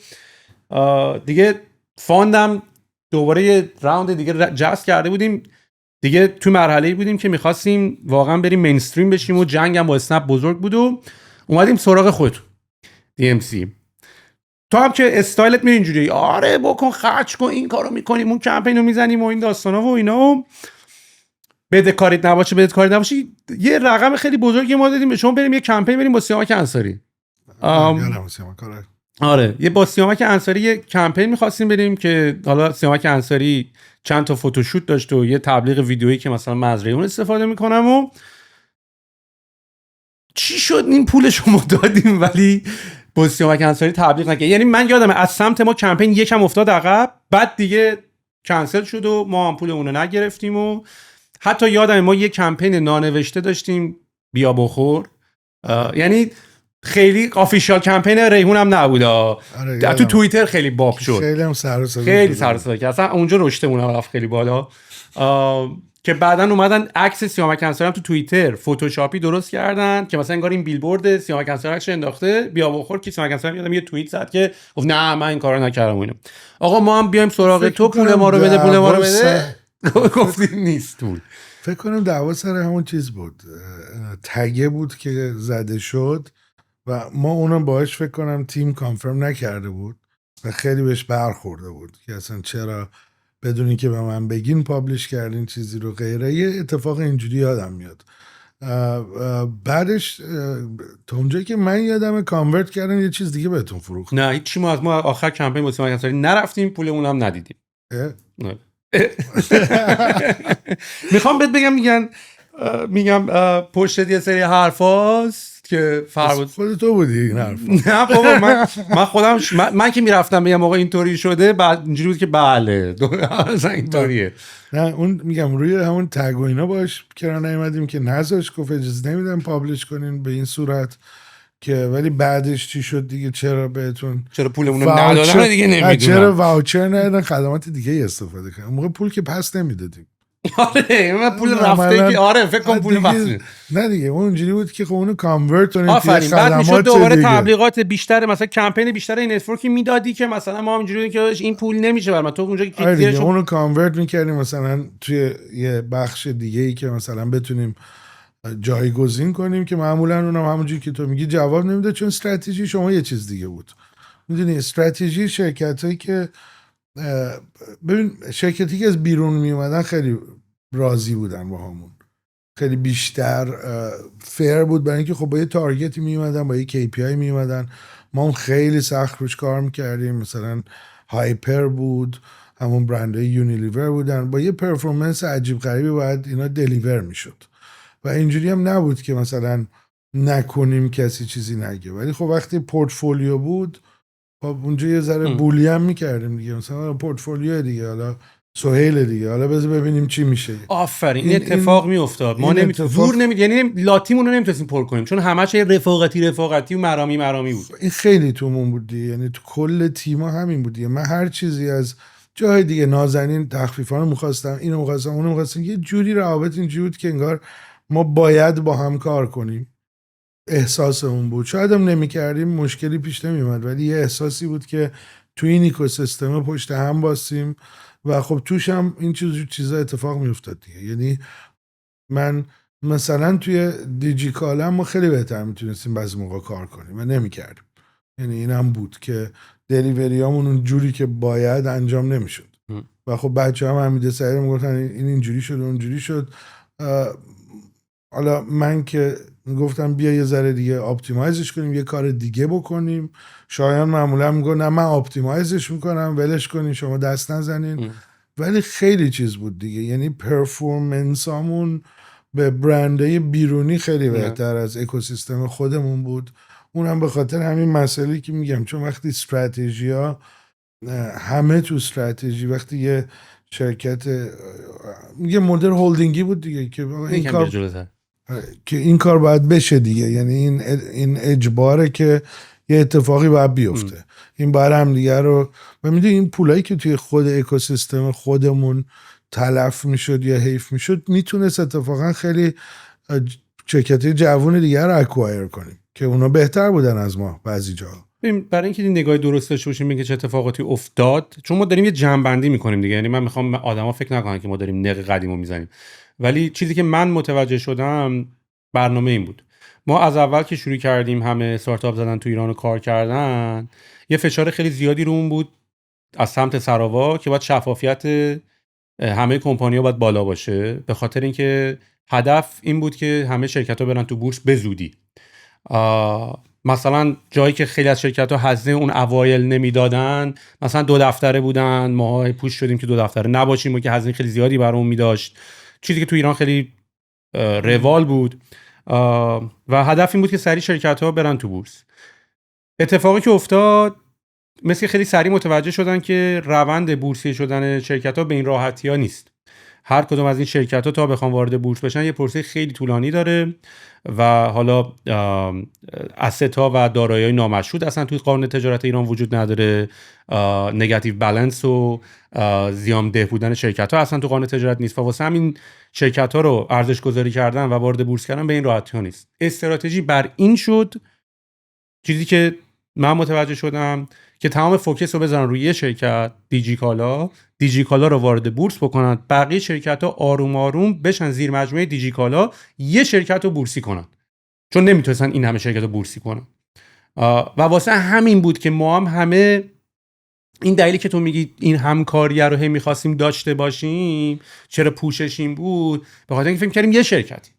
میدونی، یعنی من الان که به گذشته نگاه میکنم، دیل من با الوپک به هم خورد در صورتی که من میتونستم با میاره کار بکنم. نمیدونم دیجیکالا قرار بود به اونو اکوار بکنه، نشد. ما فلیت رو از دست دادیم، ما خیلی چیزا رو پشت هم از دست دادیم، در صورتی که من احساس میکنم به قول تو اگر این گرند استراتژی نبود من با بیرون کار میکردم. ما اصلا انگار با بیرون کار نکردیم. در پاسخ به این سوالت که گفتی استراتژی چی بود، این چیزی بود که من فهمیدم و این اوایل خوب بود، یه قوت قلبی بهت میداد که اوکی پس همه با هم می‌خوایم همه بریم تو دل دیجیکالا آخرش آی پی او شه و این اتفاق نیفتاد. ولی به نظر من اسنپ این سینرژی خیلی بهتر برقرار کرد با اون هولدینگ استایل بودنش. به نظر منم الان حالا با کاراکتری که من از سعید میشناسم، حتی از خودم میشناسم، من به نظر مثلا این گروه اگر یه هولدینگ استراکچر بود خیلی موفق تر میشد، چون اصلا لازم نبود که اینقدر فریدام و این مسائل، چون یه تصمیم بود. مثلا من با خیلی میخواستم جیوی کنم ولی خب زروا نمیخواست، مثلا با اون نمیخوام جیوی کنم. حالا اونجا یه کانفلیکت از یه کامپنی دیگه بود، مثلا ربطی به بزنس من نداشت، ولی وقتی تو بیای منو لیمیت کنی خب رشد منم لیمیت میشه دیگه. میرم یه سال روی یه چیزی کار میکنم که آخرش اصلا امکان پذیر نیست یا اصلا تو استراتژی هولدینگ نیست. در صورتی که الان نگاه بکنی ونچر کپیتالا they don't care. الان اصلا 3 تا دونه اینوستمنت دارن که اینا با هم کامپیت هم میکنن. ما نان کامپیت هم داشتیم تا حدودی که اگه یکی میاد اون یکی نیاد. خب ببین اینا تمام میشه لیمیتیشن دیگه و اینا به نظر من بعدم خب جوابگو نمیکنه. آخرش میتونیم بعد از چند سال اینجا بشینیم بگیم این هولدینگ بود بهتر بود، در صورتی که اگه ایندیپندنت بود هر کی برای خودش هم تصمیم میگرفت، ریپورتینگ ما فقط فاینانشالمون بود و KPI همون، خب خیلی سریعتر پیش میرفت به نظری که الان داریم. شاید هم اون بود اصلا نمیشد، یعنی اونم نمیشه الان ناله کرد که اونجوری بود. این نگاهی که من داشتم و الان بالا اتریش هستم، الان مووم به دبی، اصلا استراکچر هولدینگ اینجا ندارم، استراکچر ستارتاپی ندارم، یه هولدینگ به نام بلاک که قراره همه رو انیبل کنه و یه بخش اینوستمنت رو ستارتاپ داریم، اونم ایندیپندنت دیویژنه که میتونه اینوستورا رو برداره بیاره تو کامیونیتی و اکوسیستم اینوست کنن، ولی دیگه ما باش کاری نداریم. یعنی استراتژیمون این چیزایی بودی که یاد گرفتم دیگه. من باتلنکای اون موقع، چون مثلا توی استارتاپ من اینوست کنم بعد بگم تو نمیتونی این کارو بکنی، خب عملا یا دارم موتیویشنش رو صفر میکنم یا دارم مووش و استراتژیک مووی که فکر میکنه براش خوبه رو استاپ میکنم. بعدم ممکنه مثلا تجربه یکی بیشتر باشه، من تجربه‌ام از شماها ممکنه توی یه چیزی بیشتر باشه، ولی نمیتونم بگم اون تجربه برای تو اداپتبل هست یا نه. ممکنه تو اگه با اون استراتژیک پارتنر خودت میرفتی شاید خیلی بهتر بود و اینو آدم نتونه خودش اکسپریانس بکنه، خب کارمندی دیگه میشه. دقیقاً why I never wanted to work somewhere. میدونی مثلا چرا من رفتم اینجا کار کنم؟ همش میگفتیم کوفاوندر انترپرنور. خب دلیلمون همین بود که نشنویم که یکی به همون بگه این کارو بکن یا نکن، در صورتی که من آخرش تو سرابه فقط همین بود، چرا این، چرا اون، چرا این کار شد، چرا اون نشد. و آدمای جدیدی هم که می‌خواستن بیان تو سیستم، اونا که دیگه بدتر میرفتن زیراب بزنن که این کارو اینجوری کرد فربود، اونجا اونجوری شد. میدونی اصلا آخرش نمیفهمیدم که دارن چی میگن. خب بزن این کارم بکنم دیگه، استراتژی من باید درایوش کنم، من صبح تا شب باید دوستش بودم. مثلا استراتژی پارتنرشیپ با شرکت WPP توی لندن، این کلن یهو سراوایی شد استراتژی، یعنی دیگه من نبودم توش و دوباره آخرش هم چی شد؟ نه اون شد نه با اونا شد، همینجوری موند وسط دیگه. یعنی یه ضربه بزرگی حتی به اکوسیستم کل ایران زد، یعنی چون وجود یه همچین شرکت بزرگی تو اونجا خیلی میتونست کمک. البته الان همه بهم میگن که دوباره ایران سانکشن ها برداشته شد اینا، دوباره این داستان دوباره برای ما تکرار نشه. بعد گفتم دیگه نه این دفعه ببین قبل از این کنم دور همه رو ساپورت کنم، ولی دیگه ورود مستقیم مارکتی خودم و این دیگه بمونه واسه نیکست جنریشن.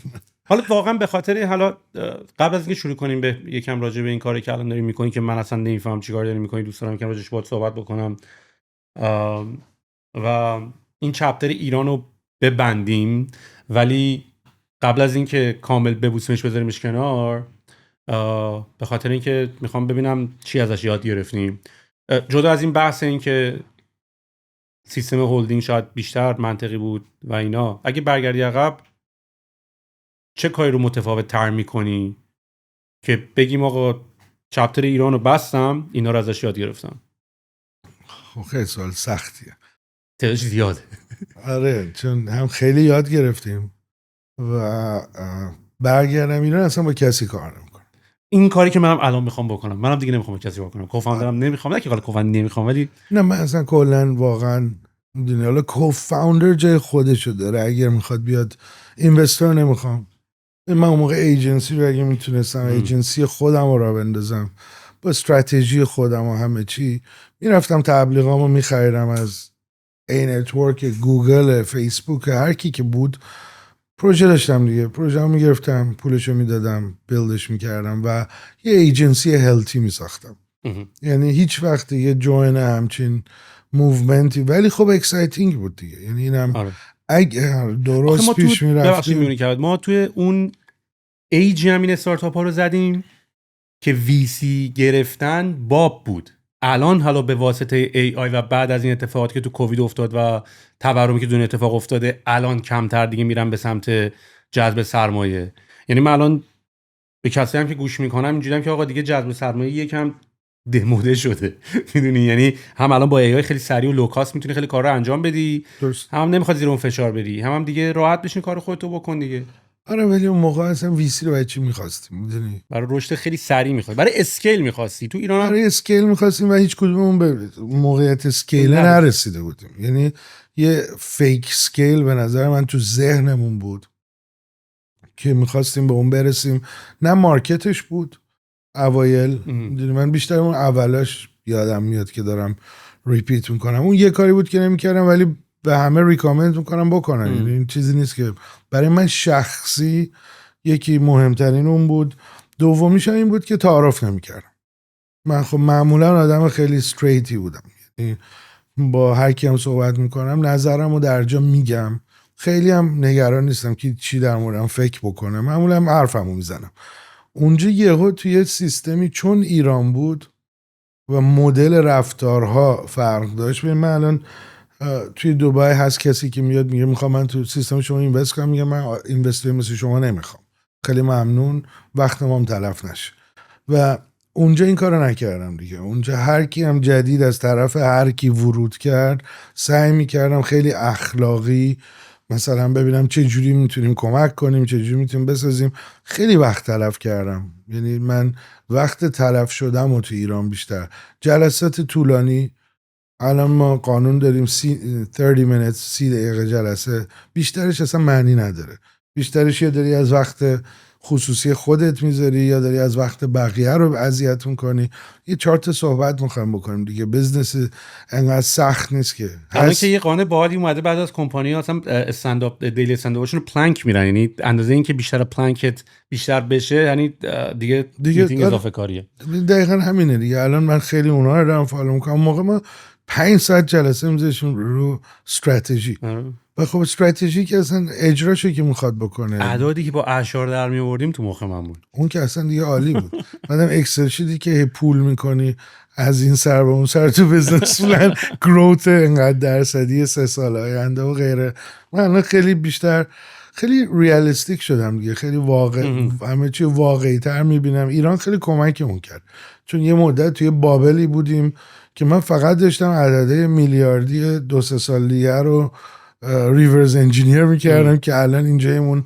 الان خب بیشتر دنبالم کار بشه، بتونم تا اونجایی که میتونم ساپورت کنم، اینوستور تا میشه نگیرم یا برم 50 تا اینوستور همزمان بگیرم. الان انقدر فرق کرده، میتونیم برید اینوستوری باشه که اون برای من استراتژی نچینه، خودم بتونم ایده خودم رو اکزیکیوت کنم. این چیزا بود. بعدم واقعا اینی که تو روی دوستان نزدیکان اون تعارف نایس بودنی که در اصلم نیستیم، چون تو ذهنمون چیز دیگه بود، فقط نمیگفتیم. الان واقعا میگم، الانم حالا با یوروپیان و امریکن استایل و اینا اون که کاملا همیشه ترانسپرنت بودم.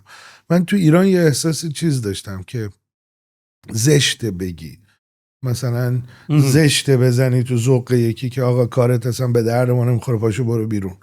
میدونی اینو 1-2 بار البته انجام دادم که ما بعد ایرانی اون همینه دیگه، تو روی یارو نمیگیم، مثلا میگیم انشالله که میکنیم، انشالله بگو نمیکنم دیگه، بگو نمیام. میدونی ما اون چون فضای ایران بود و میگم یه مدت هم من بهش عادت نداشتم، اصلا افتاده بودم تو این که اصلا زشته، حالا به نگیم حالا بگیم. بعد مثلا بریم مثلا تو جلسه خوشم نمیاد میگفتم حالا نگم الان ببینم آخرش چی میشه، چرا با وقتم تلف کنم؟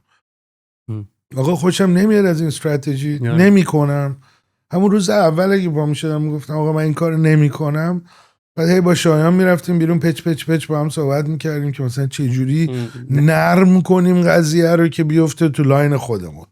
خب اصلا لزومی نداشت. خب نشسته بودیم تو اتاق و همه میگفتیم اینم بهتره ها. این ممکنه اولش یکم تیزتر باشه. یعنی مثلا منم الان خودم شخصا یه نفر مثلا میگه آقا سوی میتونم با شما جلسه داشته باشم، خیلی صاف و رگ نه، یه اولش شاید یکم تیزتر به نظر برسه ولی بعداً بهتره. بعد از اینکه 10 بار یارو فالوآپ کنی به پیچونیش که بهتره، میدونی. یا خیلی از این نکته ها، یعنی به نظر منم این قضیه به نظر منم جزء یکی از یادگیری‌های دیگه هست. یعنی میگم از یه خسته شدنی هم میاد فرق بده. یعنی دیگه من واقعا حوصله هم دیگه ندارم که یه بار دیگه هم بکنم نشه.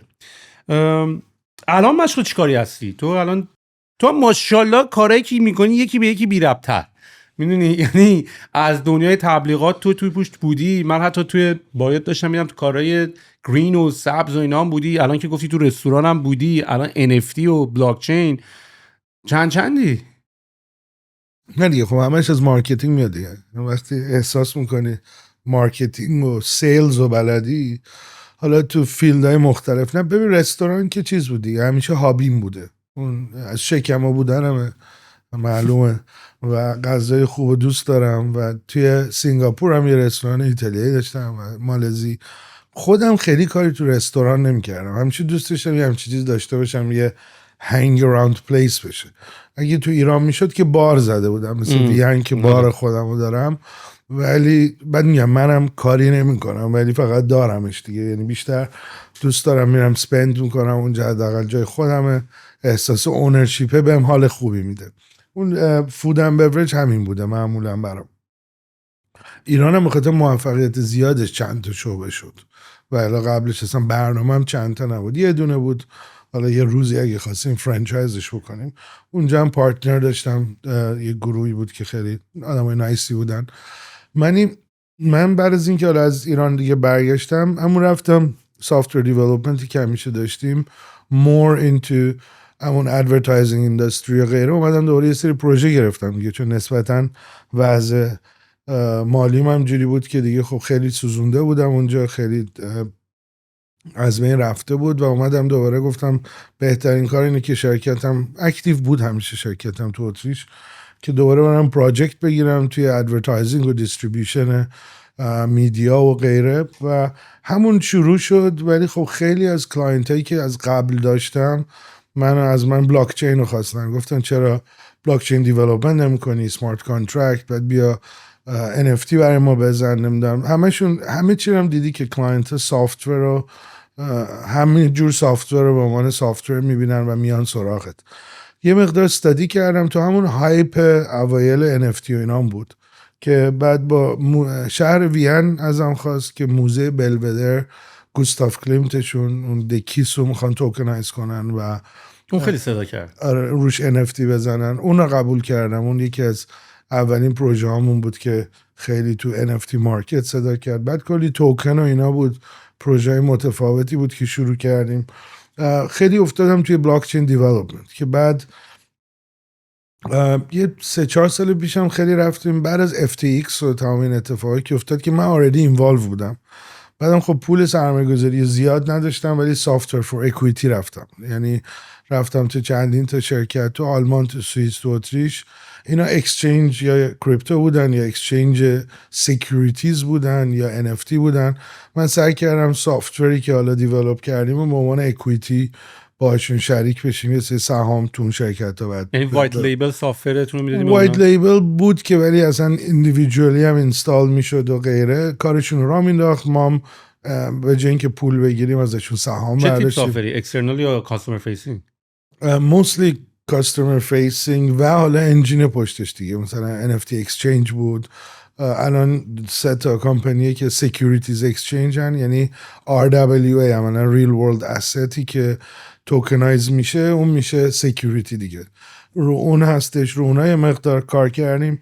بعد با یه گروه خیلی خوبی آشنا شدم به نام ویرو که اونا هم دیمندشون فقط همین بود دیگه. یعنی اونا سافتورش نداشتن ولی تمام لایسنس و همه چی بود.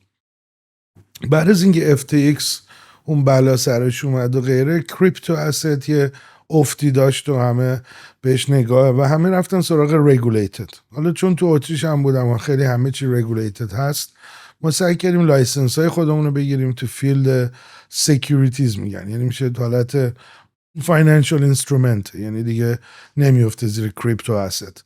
واسه همین رو اون فیلد خیلی کار کردم، چندین سال آشنا شدم با این گروه ورو. اون تیم سافتور همه چی ترانسفر شد به ورو و الان 2 سالی باشون هستم که اونجا داریم آی پی، یعنی اینتלקچوال پراپرتی. مثلا آلبوم بیتلز ما میگیم فنش همش فن بیسه، فن بیا سهام بخر. تیم فوتبال میتونه استادیومش یا تیمش رو بیاد فرکشنایز خورد بفروشه به هر کی که دوستش داره و فناش بیان تو. این استراکچر رو تو این 2 ساله خیلی بیلد کردیم. بعد که اومدم دبی برای دنبال لایسنس های خودم که لایسنس اپلای کرده بودیم توی وارا و توی ADGM و توی ابوظبی. این 2 تا لایسنس رو اومدم اکتیویت کنم که بعد دیدم خب چیزی که الان خیلی میسینگ اینجا و همه میگن کپیتال دنیا پای تخت کریپتو و بلاکچین الان دبیه، که خب درست میگن چون همه دارن میان، همه کمپانیایی که اکتیو هستن اینجا یه جایی گرفتن یا یه نفر رو حداقل دارن. خیلی کامیونیتی درستی بود، با مزه‌ای بود. این کامیونیتی که گرو کرد دیدم یه جایی برای این که این پروژه انجام بشه نیست. ببین سیستم فرکشنایز کردن یا توکنایز کردن همه ساده میگیرن، فکر میکنم مثلا یه سمارت کانترکت توکن زنده میشه میره دیگه، مثلا فروش هم میره. این همه چش استپای متفاوتی داره، 10 تا 14 تا استپ داره. این که گفتم اینو که خب خیلی ما تجربه داشتیم، هم تجربه فیل داشتم هم تجربه خوب، گفتم حداقل این نالج رو بیاریم. 2 تا لوکیشن هم بگیریم توی اینجا، اولین سیستمی که ادوایز میده انجام بدیم به عنوان ویرچوال اسید چمبر. حالا میشه اتاق بازرگانی ویرچوال اسید، که الان تو میای پیش ما تو یه اتاق بازرگانی چیکار میکنن؟ وصلت میکنن دیگه. تو میای پیش ما میگی میخوام من هتلمو فرکشنایز کنم، توکنایز کنم. ما بهت میگیم ببین ما این 70 تا پارتنر رو داریم، این 30 تا ادوایزر رو داریم، این 100 تا چین و اکسچنج رو داریم، دونه دونه میایم برات دیفاین میکنیم که چه کارهایی تو لازمه بکنی که این پروژه موفق توکنایز بشه. بعد رفتیم لایسنس و ایناش هم که گرفتیم لابیش کردیم، میتونیم مثلا لایسنس تو سریعتر بگیریم یا اصلا ممکنه لازم نداری، میتونی یکی از همین اکوسیستم پارتنرها از لایسنسشون استفاده کنی، تایم تو مارکتت میاد پایین. بعد اینوستور هم داریم، لیکویدیتی پرووایدر داریم. این کل چرخه از یه ایده یه ویرچوال اسید تا به مارکت رفتنشو اونو داریم توی د بلاک اسمش هست، اونجا انجام میدیم. الان پرکتیکال ترین کاری که میکنین، عملی ترین کاری که دارین میکنین که واقعا هم یوتیلیتی داره، یعنی یه کاری واقعا داره انجام میده توی حوزه بلاکچین چیه؟ به غیر این آخه چون این اسست ها و اینا رو هم حالا متوجه کانسپتش میشم، ولی یکم اینترتینمنت توریه به نظرم. تا مثلا برای باشگاه ها و اینا نمیدونم تو چقدر از اونرشیپ و سود اون باشگاه میتونی بگیری. شاید قبلا مثلا تو قالب این کارتا میدی واقعی دیگه، یعنی اونو نمیتونید آخه اون سهام هم داره بالا پایین میشه به صورت ریل تایم. تو کجا اینو میبینی؟ تو استاک اکسچنج خودشون معمولا دیگه. ببین مثلا الان بارسلونا تیمش کوین توکنایز داره بشه. کوین داره ولی کوین وصل به سهام واقعیش. آره تترده، یعنی اصلا چیز نیست که بکت با همون سهام. یعنی اگه بخوای بری بانک مثلا 10% کلابو خریدی، میتونی بری بانک سند بذاری که من 10% این تیم فوتبال من روش وام میخوام. یعنی ریل ورلد اسست بهش میگن دیگه. اینا که پگ میکنن مثلا وصل میکنن به یه ویرچوال کارنسی یا یه چیزی که مجازیه رو ارزش رو وصل میکنن به یه چیزی که واقعا واقعیه. چون یه اتفاقی برای یکی از این کریپتوها افتاد با اینکه پگ بود و بهش وصل بود، ولی لونا بود. لونا آفرین. آره پروژه بزرگی بود. اون خب چیز نبود دیگه، رزرو نداشت دیگه. مشکل همون بود. الان همه چی رگولیتد شده. اون موقع این مارکت وسترن پس رگولیتد فن خیلی زیاد داره. چون یادم یه زمانی گفتم آقا رگولیتد بشه که دیگه بلاکچین نیست، دیگه کریپتو نیست، دیگه این راهی نیست، دیسنترالایز نیست. آره نه خب ببین دیسنترالایز بودنش داره میره تو قسمت‌های دیگه‌اش، ولی اینی که یه رگولیشن باید پشتش باشه. ببین تو توکن کرییت می‌کنی، میگی این سهام همین هتله. خب بعد نبود چی؟ میدونی این دیگه اینو بعد یکی بیاد وریفای کنه دیگه. نمیشد این هم همینجوری باشه که این هتل هیلتون مال بابام، توکنش هم زدم بیا بخر برو. خب این دیگه این الان داره تغییر میکنه دیگه. این پروسه ها رگولیتد هستن، یعنی تو میتونی بری ثبتش کنی، مردم میتونن چکش کنن که آیا واقعا این صرف ممیز دو دنگ این هتل مال من هست یا خیر. اینو الان میبینی که همه جای دنیا دارن میبرن جلو. ما خیلی بیشتر تو این بخشیم. اون کریپتوهایی که نامفهومه و غیره اکسپرتیز ما نیست. ما خیلی داریم روی همین فیوچر و آینده RWA و غیره. به مثلا شرکتی داریم باشه همکاری میکنیم، سهام اپل و تسلا و همون سهامایی که تو نیویورک استاک اکسچنج هست، اونا رو تو میتونی با والتت خریداری کنی و به عنوان توکن نگه داری. همون سهام فقط ریپلیکیت شده که روی دیفایه، یعنی خیلی راحت تر واسه ترید میشه یا روش لون میگیری. این بیشتر روی این بخش دارم چیز میکنم دیگه. یه اکوسیستمیه که این خدمات رو به هر کی که تو این فیلد میخواد بزرگ بشه آفر میده. تارگت هم هست که دارم پروژه جهانی رو میارم دیگه، چون رگولیشن اینجا کلیر تره و تو دوبای خیلی اکتیویتی رو کپیتال بیشتره. ما داریم سعی میکنیم. انا هتل دارم از فرانسه که داره اینجا سهام میفروشه، هتل داریم از اتریش، امریکا تو بیورلی هیلز ویلا هست که داره توکنایز میشه. این پروژه‌ای که میاد برامون اینا رو ما ادوایز میکنیم، ساپورت میکنیم، وصلشون میکنیم، ولی خودمون خیلی کاری نمیکنیم واسهشون تکنیکالی. یعنی بیشتر داریم. 2 تا هم لوکیشن گرفتیم، یکیش کانونشن سنتر، یکیش هم تو وان سنتراله که این 2 تا هم حالت ریپرزنتیشن لوکالش دارن که ممبرها و اکوسیستم میتونن بیان اونجا کافی بخورن، صحبت کنن، پرزنت کنن، لانچ کنن. یه حالت ایونت سپیس، من بیشتر میگم پرمننت اگزیبیشن سنتر، یعنی هرچی پروداکت داری تو این خدمات میتونی بیای پیش ما اونجا پرزنتش هم بکنی. به خاطر اینکه یکم هم برای خودم قابل درک ترش بکنیم کاری که داری میکنی و ببین مثلا یه مثال بزنیم. فرض کن طبقه 16 رو من میخوام براش کوین بزنم، توکنایزش بکنم، چه آپشن هایی من دارم؟ آیا اصلا اولا این همچین کاری منطقی هست؟ دوما چه هدفی رو میشه دنبال کرد اگر من اینو توکنایزش بکنم؟ ببین خب یکی این که همون صحبت قبلی بود، نکنی مثلا بخوای خیلی اکسپندش کنی پول احتیاج داری دیگه. پس یک نوع جذب سرمایه هم میتونی بکنی. برای اینکه باید بری الان وی سی بگیری. این آی سی او ولی نیست. آی سی او ببین کوین نیست دیگه، چون تو مستقیم داری اکویتی سهام تو میفروشی. اینه که سهام تو داری میبری تو بورس، این همون کاره. 100% asset ولی اون دارم میکنم همچنان. نه دیگه نمیتونی دیگه. نه ببین وقتی تو ببین الان شرکت طبقه 16 مثلا ثبت کانادا، ثبت دبی، فرقی نداره.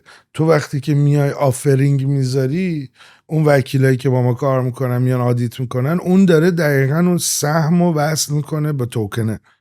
یعنی من برم دادگاه، اون توکنه شما باید اسم منو تو رجیستر شرکت عملا من یه درصدی رو دارم میدم، عملا داری میدی، هیچ کسی هم نمیتونه کاریش بکنه و خیلی آفرینگ استریت فورواردی و باید تو آفرینگت هم بگی که اصلا اجازه من بپیچم برم ونزوئلا کی میاد خفتم میچزم. همون جوریه که الان این ببین دقیقاً همون میشه دیگه. یه موقع یه توکن میزدی میگفتی من طبقه 16 رو دارم، توکنشو میدم به شما برین حال کنین، همه میومدن میخریدن، بعدم میگفتی اصلا همچین توکنی وجود نداره، خداحافظ. خیلی راحت بود. لیگالی چون چیزی آفر نداده بودی به من نمیتونستم بیام اونجا بگیرمت. ولی خب الان وقتی که داری سهامتو میفروشی میذاری میری، یه دونه ریسک هست، ورشکست چی؟ خب اون دیگه خب شدی دیگه. اون ریسک رو همه دارن، فقط باید بگی بهشون دیگه که آقا این ریسکش هست. خیلی کلیرتر شده. اینه که ببین الان سهام خودتو منم میخوام بخرم، ولی من $1000 تو جیبمه، خب 50 نفر دیگه هم همونن. تو الان بخوای 50 تا ترم شیت با ما ساین کنی، وکیلت گرونتر میشه از اون $1000 به احتمال. این توکنیزیشن ریل ورلد اسید یا سهام، این باعث میشه که تو بتونی یه شرکتی که باحال کامیونیتی خودشو داره پابلیک کنی بدون اینکه بخوای بری پول استاک اکسچنج بدی و نمیدونم لیست اینترنشنالش بکنی. این دیسراپتیوه، یعنی دیسراپشنه به it is یعنی من اینجوری میبینمش که یه دیسراپتیو. ما الان 3 تا رستوران داریم که عملا داریم مثلا خیلی بامزه بودن که اومدن میخوان کامیونیتی اوند بشن. چرا؟ چون کامیونیتی که میره اونجا غذا میخوره، میره باشون کار میکنه، همه کار انجام میده. خب اون حداقل میاد میگه من سهامم آفر بدم. اینا که پنی استاک قدیمه یه جورایی شاید. خیلی قشنگ چیز کردیم، شبیه همون پنی استاک قدیم. الان تو میگی من میلیاردی نمیخوام هزینه کنم، نمیخوام فاندریز کنم، ولی آقایون خانوما میخوام 3 تا استودیو خودم بزنم، طبقه 16 رو میخوام برم طبقه 16 یه ساختمونی مثلا استودیوهامو داشته باشم، اینو ادامه بدم، هر کس بیاد سهمی بخره. منم که بهت بیلیو دارم که این پروژه مثلا بزرگترین پادکست جهان خواهد شد، خب اون موقع منم یه سهمی میخرم. ولی ببین اجازه میدی که فنات، کسایی که باهات انگیجن، کسایی که بهت بیلیو دارن، هر کس با مقدار تواناییش جامپین کنه دیگه، به جایی که مثلا بری حالا پاتریون بزنی یا دونیشن بزنی اینا. این من خیلی نیده رو دوست دارم و دوست دارم بیشتر راجعش باهات صحبت بکنم الان. یعنی واقعا میخوام عملا ببینم میشه این کارو کرد یا نه. بعد اون پوله رو این استاک مونه، یعنی من برای اینکه بخوام اون پوله رو استفاده کنم، فرض کن یه سری از آدما اومدن یه سهامی از طبقه 16 رو خریدن، درست. یه فاندی ریز شده این وسط و من باید برم از سهام خودم بفروشم اون پوله رو کش کنم برم استفاده کنم. اینطوری بعد انجام شدن. بعد چقدر راحته که یو مثلا من رو بایننس یا لیست بشم؟ ببین چون اینو که داریم میگیم الان این سکیوریتی حساب میشه. مثلا بایننس هنوز سکیوریتی آفر نمیده، بیت پندا، اوکی ایکس اینا الان دارن میرن آفر میدن و خیلی کار سختی نیست چون اندستری جدیدیه براشون. ببین 2 تا توکن داریم، یوتیلیتی، 3 تا عملا، یوتیلیتی، سکیوریتی یا استیبل کوین. استیبل کوین که الان قانون جدید دنیا، باید بری تو بانک پولو بخوابونی، بعد بیای به ازای اون دست مردم پول بدی. اون اصلا شد عین سنترال بانک که اون گلد حالا داشت، اینجا میگه بیا 10 میلیارد دلار بذار، 10 میلیارد هم توکن بده دست مردم و باید وریفای بشه. یوتیلیتی اینه که مثلا ممبرشیپ میخوای بفروشی یا چیزی که به یه asset واقعی ربطی نداره، حالا یوتیلیتی دیگه. تو مثلا میگی آره تو مثلا چه کلاب از این ممبرشیپ کلاب هست مثلا سوهو یا مایلز ام مور پوینت جمع میکنی، اون وقتی میاد میگه که من کانورت میکنم به مثلا پوینت، اون پوینتر کاری باش نمیتونی بکنی، میتونی تو اینفراستراکچر خود یارو استفاده کنی. مثلا تو مایلز ام مور بری آپگرید بگیری، بری هواپیما مثلا چه میدونم تخفیف بگیری، اونا میشه این یوتیلیتی. وقتی که تو میای سهام واقعی از هر چیزی رو، این سهام میتونه سهام شرکتت باشه، سهام استودیوت باشه، سهام بیلدینگت باشه، کشتیت باشه، هر چیزی که هست، هر چیزی که به سهام وصل بشه و دیویدند میدی، سود میدی به همه، اون دیگه میفته تو سکیوریتی. و خیلی از اکسچنج ها مثل بایننس و اینا برنامه‌شون 1 تا 2 سال آینده بیان تو این فیلد. الان بیشتر تمرکزشون رو همون، چون وقتی میان اینجا نه که خیلی رگولیتده، کار آسونی هم نیست دیگه. یعنی تو دنیا فروختنش کلی جواز میخواد، لایسنس میخواد، کار ساده ای نیستش که بتونی بگی که همین الان. ولی حالا ما اومدیم اونو ساده کردیم دیگه، میگیم بیا پیش ما، چیزی که میخوای ارائه بدی به بازار ما آماده ایم. آقا من الان میخوام پول ریز کنم، گست های پروفایل بیارم. خب دستی سهامتو بگو 10% سهاممو به کل فنای کسایی که علاقه دارن و بیلیو دارن روی طبقه 16 من اینو میخوام آفرینگ بدم. میای پیش ما، یه وکیلایی داریم که باشون. چه تضمینی هست من راک پولینگ نکنم، نرم یهو تمام سهاممو بفروشم؟ اعتماد بیسته این کاملا، یعنی باید اعتماد کنن. نه دیگه وکیل باید اینو امضا میکنه مینویسه دیگه، یعنی این یه قرارداد رسمی. آخه از این اتفاقا خیلی داره میفته که این سلبریتی ها و این کسایی که یه سری تو سوشال میدیا یه مقداری، نه اون پامپ اند دامپ، اون توکنای شیت کوینا اونجوری هستن که تو میای میگی مثلا سهیل خیلی معروفه، توکن خودمو دارم بیایم بخرین، بعدم خود ترامپ داره همین کارو میکنه دیگه، اومده توکن ترامپ یوتیلیتیه، هیچی نداره، دوستش داری بخر، از قیافش خوشت نمیاد نخر، امروز حرف بد زد بفروش، هیچ ربطی به هیچی نداره. ولی کاری که ما میکنیم ببین قسمت لیگال شدنشه دیگه، ما میایم واقعا سهام یه شرکت رو پابلیک میکنیم، انگار داری میری تو اکسچنج، همون قدم میافتن دنبالت. یعنی عین اینه که پابلیک آفرینگ دیگه. یعنی عملا تو بری نزدک پابلیک آفرینگ کنی یا بیای پلتفرم خودتو پابلیک آفرینگ کنی، مقدار زندان رفتنش وقتی کسی در و اینا عین هم دیگه است. یعنی دیگه یه چیز کاملا قانونیه دیگه. اینه که تو بیا 1000 تا سهمت رو کاغذ بفروش به همه بعد در رو، خب عملا کریمینال حساب میشه دیگه. این اومده الان شده حالت دیجیتال که کار رو راحت کرده که همه میتونن با یه کردیت کارت بیان سهم تو رو بخرن. یکی میخواد $500 بذاره، اون یکی میخواد $1000 بذاره، یکی میخواد با $100 بیاد تو. بیلیو داره ولی پولش خیلی این اتفاقا اینوستمنت رو ترانسپرنت میکنه و به همه اپورتونیتی اینوستمنت میده. من اینشو دوست دارم.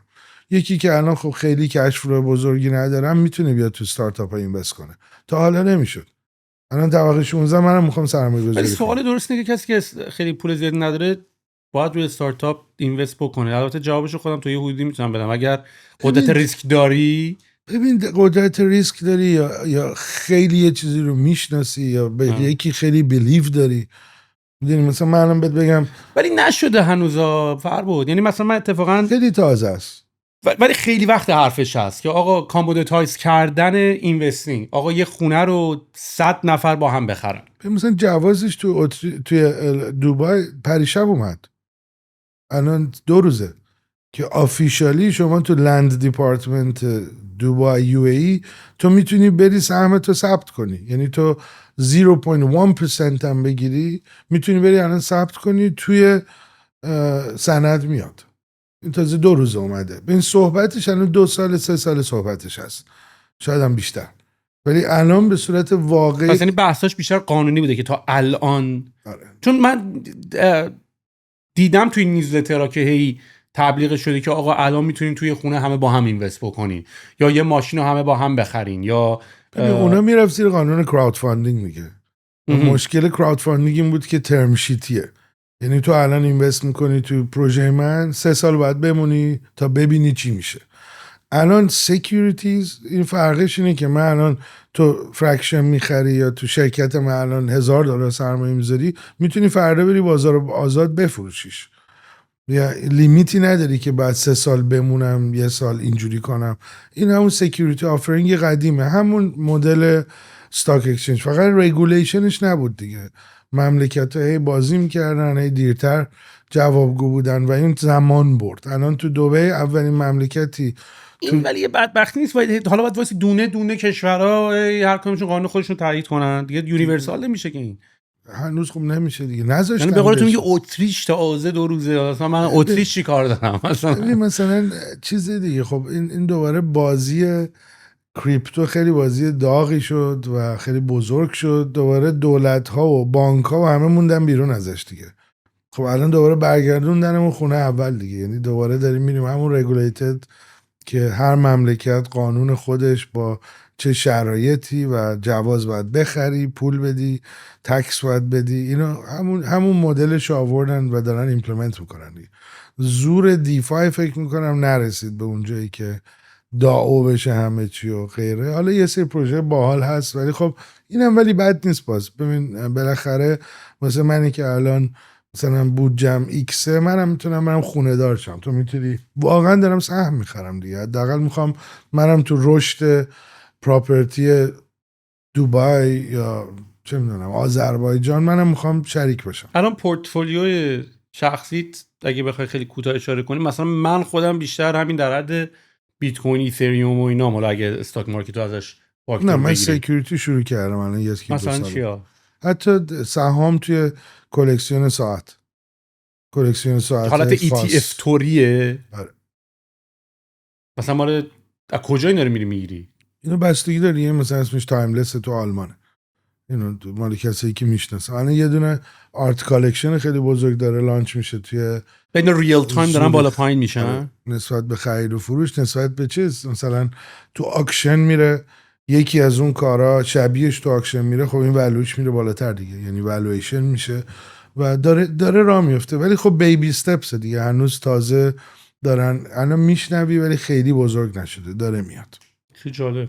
پس کاری که ولی پس الان شما دارین میکنین فعلا اصل بزرگ فعالیتت فعلا توی این شرکت آخه تو شرکت دیدم هم کیورد NFT داری هم کیورد بلاک چین داری. خب ببین چون نه عقص سعی کردی وگ نگرش داری یا چی؟ دوباره برمیگردم اون سوالت که پشت صحنه چی کار داری؟ نه ببین خب تمام المنت های ویرچوال اسست هر مدلش هست ما داریم اکوسیستمش رو بیلد میکنیم دیگه. یعنی فقط این نیست که میتونه NFT مارکت هم باشه، چون NFT خودش 40 تا مدل مختلف داره، یوزجای مختلف داره. ما اون اکوسیستم رو داریم میسازیم. یعنی اینجوری نیست که همه کارا رو من بکنم. این دفعه اتفاقا خیلی سمارت تصمیم گرفتم واسه این وسط کلاینت های جهان رو میشناسم، پروژه های بزرگ رو میدونم چی میخوان، دارم میان پیش من که فرباد ما میخوایم یه چیزی رو توکنایز کنیم، یه چیزی رو NFT شو انجام بدیم، یه دونه asset دیجیتال میخوایم کرییت بکنیم. منم میگم خب واسه فهمیدم چیا رو داری، میگه اینو دارم باقیشو ندارم. میگم خب خوش اومدی به بلاک، حالا بیا بهت بگم من این چینا رو دارم، به نظرم این چین برای شما اداپتیو تره، لیگال میخواید، تو چند تا مملکت میخوای کار کنی، چون اگه لوکاله خب بهتره که با یه وکیل لوکال کار کنی، ارزون تره. میخواید که کل جهان آفرینگ بدی، بیا برو سراغ این وکیل با این صحبت کن. بعد میره ابزار میخواد، تولینگ میخواد، اینفلوئنسر میخواد، پابلیشینگ میخواد، میدیا ساپورت میخواد، لانچ میخواد، کاستودین میخواد. ببین تمام این اسپکتاشو الان این اکوسیستم بلاک داره اون آفر میده. به جای اینکه تو بری با همه صحبت کنی که معمولا جوابت هم نمیدن دیگه. مثلا زنگ بزنی به وای بیت بگی من چه جوری توکنمو لیست کنم که نمیگن اینجوری. ما اومدیم اینا رو در آوردیم دیگه. میگیم نه ببین سهیل ریالیستیکش اینه، انقدر زمان میخوای، انقدر مثلا ترید میخوای که ما بتونیم با اینا و با همه در رابطه مستقیمیم. اکوسیستم خودمونه دیگه. مثلا میگی بریم پالیمش، بریم ایکس، اینا رو همه رو ما آردی باشون تو کانتکتیم. پس تو که میای من میتونم راه پروسه 1 سالت رو تو مدت کوتاه درست کنم. یا اینم که میگی اینوستور میخوام، اینا شامل گرفتن هم پرمیت و هم ستاپ همه چی. پیمنت ریلا سختن، باید ویرچوال کارت خودت میخوای ایشو کنی، اونو ایشو میکنی. میدونی انقدر این استپای متفاوت داره. ما همه رو جمع کردیم توی یک ارگانیزیشن که این میاد بهت این آفرها رو میده. جایی هم که پول در میاریم این اکوسیستم ممبرشیپ پول میده و ساکسس از پروژه‌ای که ما اینوالو میشیم. بعد یه اینوستمنت گروپ هم داریم الان که مثلا 200 تا اینوسترن که دوست دارن رو پروژه ویرچوال اسست سرمایه گذاری کنن. تو میای میگی من پولم میخوام، پول ندارم، میگیم خب پس ما پیچ میکنیم، ما آن بیهاف شما به تمام این اینوستورها پیچ میکنیم. یه سری پروژه ها لیکویدیتی میخواد و الان 4 تا لیکویدیتی پرووایدر آفیشال داریم که با همون همکاری میکنن رو لیکویدیتی پروژه ها. اینو دارم میسازم دیگه. توکنایز کردن طبقه 16 رو پیشنهاد میدی؟ من 100% اصلا شک کم نمیکنم. چون بعد از یه طرف دیگه هم یه اتفاقی داره میفته که حالا با هم قبل شارژش صحبت کردیم، اینه که چجوری ببین مثلا الان به واسطه طبقه 16 من این دد پیکسل رو درست کردم که کلی دیل فلو میگیریم و کلی هم ایده ها رو خودمون داریم روشون کار میکنیم. میتونیم کراود سورسینگ هم برای آیدیا بکنیم، هم برای فاندینگش بکنیم که آقا ما این ایده ها رو که الان اومده رو میخوایم روی اینا کار بکنیم. یا حالت ووتینگ هم هست، یه ووتینگ مکانیزم هم هست همیشه دیگه که آقا مثلا چرا مثلا میخوایم گست بیاریم ملت بر اساس اینکه چقدر میان توکن میخرن میتونی بفهمی که آقا چقدر مثلا طرفدارم داره این ایده. بنابراین حالا نمیخوام دوتا رو فعلا به هم وصلشون بکنم، ولی من چجوری باید به آدما نشون بدم، چون پیانل تو آخه تو استاک مارکت تو به هر حال کمپانی پابلیک هی میان پیانلشون اینا رو نشون میدن، میان کوارترلی ریپورت میدن، ولی این قوانین رو فکر کنم تو یعنی یارو کجا بدونه این کمپانی چجوری داره کار میکنه؟ قوانین این که آدیت باید بشی وقتی توکنایز میشی هست. 1 بار در ساله که باید آدیت بشی که تمام اکانت تو اینا آدیتش در و مشخص بشی که تو چه استاتوسی تو چه سیستمی هست. ولی خب ببین تو اگه بخوای این گروث داشته باشه خودت باید بدی دیگه. یعنی قشنگیش به همینه. آیا سهیل میخواد این هی رشد کنه، اینوستورهای بهتری بگیره، قیمتش رشد کنه، خودت ریل تایم یا مانتلی ریپورت میدی دیگه. یه موقع هستش که ویورشیپ زیاده تو باعث میشه که قیمت کامپنی بره بالاتر.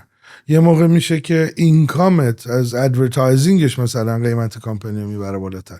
واسه همین میگم من واسه همچین پروژه‌ای که فن بیس بالاخره دیگه، ببین یه سری دارن که دوست دارن ویدیوها رو نگاه میکنن، نالجش رو دوست دارن، گروتش رو دوست دارن، این خودش میتونه یک اسپکتی باشه که شما میتونین با کل سیستم بیای و هم فاندریزینگ، هم کلی پارتنر باحال اون بیرون داری که همه برات دارن پروموت میکنن، یه نفر نیست، مثلا 2000 نفر اینوست میکنن، به تارگت مالی میرسی، ساکسس بزرگت روی یوتیوب، روی هر جای دیگه که باشه اونا هم شیرهولدرن و این دیگه از این راحت تر نیست دیگه، یعنی از این راحت تر، سویت تر، و به قول خودت هم میتونی کامنت هم بگیری که آقا میخوام با این شخص صحبت کنم، do you like it or do you don't like it، میخوام این کار رو بکنم.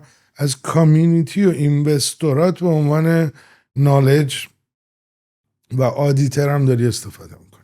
پس یکی از دلایل این که تا به امروز، چون این ایده ها خیلی وقتی داره به گوش من میرسه، یکی از دلایل و شاید خورده‌ای که به این دنیا وارد میکنن اینه که ما هنوز این یوتیلیتی هاشو به اون شکل ندیدیم. یعنی این ایده به قول خودت کراود فاندینگ یا هزار تا از این ایده ها رو خیلی وقت ما میشنویم ولی ندیدیم این اتفاق خیلی مینستریم بیفته.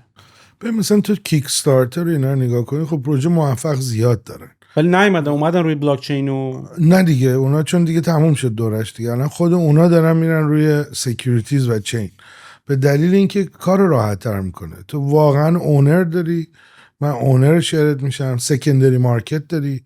ببین مارکتی که من امروز خریدم فردا پول لازم دارم، چیکار کنم با اون کیک استارتر؟ تو کیک استارتر 3 سال موندم تا ببینم چی میشه. آره کیک استارتر ولی لزوما فاندم نگیره، پروداکت رو خریدی، پروداکت خریدی بعضی، ولی خب چیز دیگه فاندم داره که مثلا میگه ریز میکنم و چیزی، مدل متفاوتی هست. ولی الان تازه یه سال، من میگم چیزی که من دیدم ما میتونیم پراجکت اکتیو کنیم از یه سال پیشه، قبلش اصلا نمیشد، انقدر لیگالیتی سخت بود اصلا نمیشد. الان تو ایو قانون داریم اسما، زیر اون قانون الان خیلی راحت میتونیم کار کنیم. زیر 5 میلیون اصلا جواز نمیخواد، زیر 5 میلیون یورو در سال دیگه جواز نمیخواد، میتونی خود چکت رو پابلیک کنی و اینا تازه داره اتفاق میفته. پیمنت ریلاش نبود، واسه همینم من دبلاک رو اینجا لانچ کردم، چون الان تازه این هایپ بعدی دنیا این خواهد بود. واسه همینم گفتم بیایم بشیم هاب این قضیه و تو این اکانومی استارت کرد. ولی بیس دبی نیست، میای یا میخوای بری بیای؟ نه میخوام بیام یه مدت بمونم. یعنی اتریش دیگه از دست نمیدم. اون موقع که ایران اومدم اتریش خب کلا ول کردم کامل. نه اتریش و آفیس و تیم و همه چی میمونه، ولی بیشتر وقتمو میخوام اینجا باشم که به مووم به احتمال سپتامبر. آفرین، منم هم موقع میخوام بیام.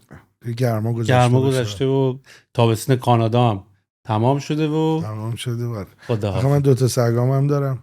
آوردیشون؟ میارم دیگه، الان خیلی نامردیه. گلدن ریتریور. 2 تا گلدن ریتریور داری؟ 2 تا ایران با هم بودن دیگه، بردمشون. نه بابا، منم جا دوستم امیرظفر که پیشش بودم، اونم 2 تا گلدن داره، وفا و صفا. لقباشونه. ولی خیلی با محبت هم، ولی واقعا 2 تا ریتریور خیلی پروژه است. آره خیلی کاره، ولی خب دیگه الان میارم چون که اینجا باشن و من همون اوایل سپتامبر یا آخر آگوست دیگه با اون 2 تا میام. عالی. پس یاد میبینیم دیگه اینجایی. خیلی خوشحالم. دمت گرم فرباد، خیلی حال داد. حالا قبلا که باید یه کچاپ کرده بودم، ولی اینجا هم یکم دوباره خودمون رو خالی کردیم از اون قدیما و اتفاقاتش و امیدوارم که دیگه این یکی چپتر واقعا بزرگتر و گنده‌تری باشه. خیلی لطف کردی، مرسی که اینجا و تیکه DMC هم که چیزی رو باید جبران کنیم. آره ازت میگیرم اینجا، یه توکن میدم تو یه خرید خوبی بزن. یه بارتر خوبی شد. مرسی سید. دمت گرم. مجتی هست.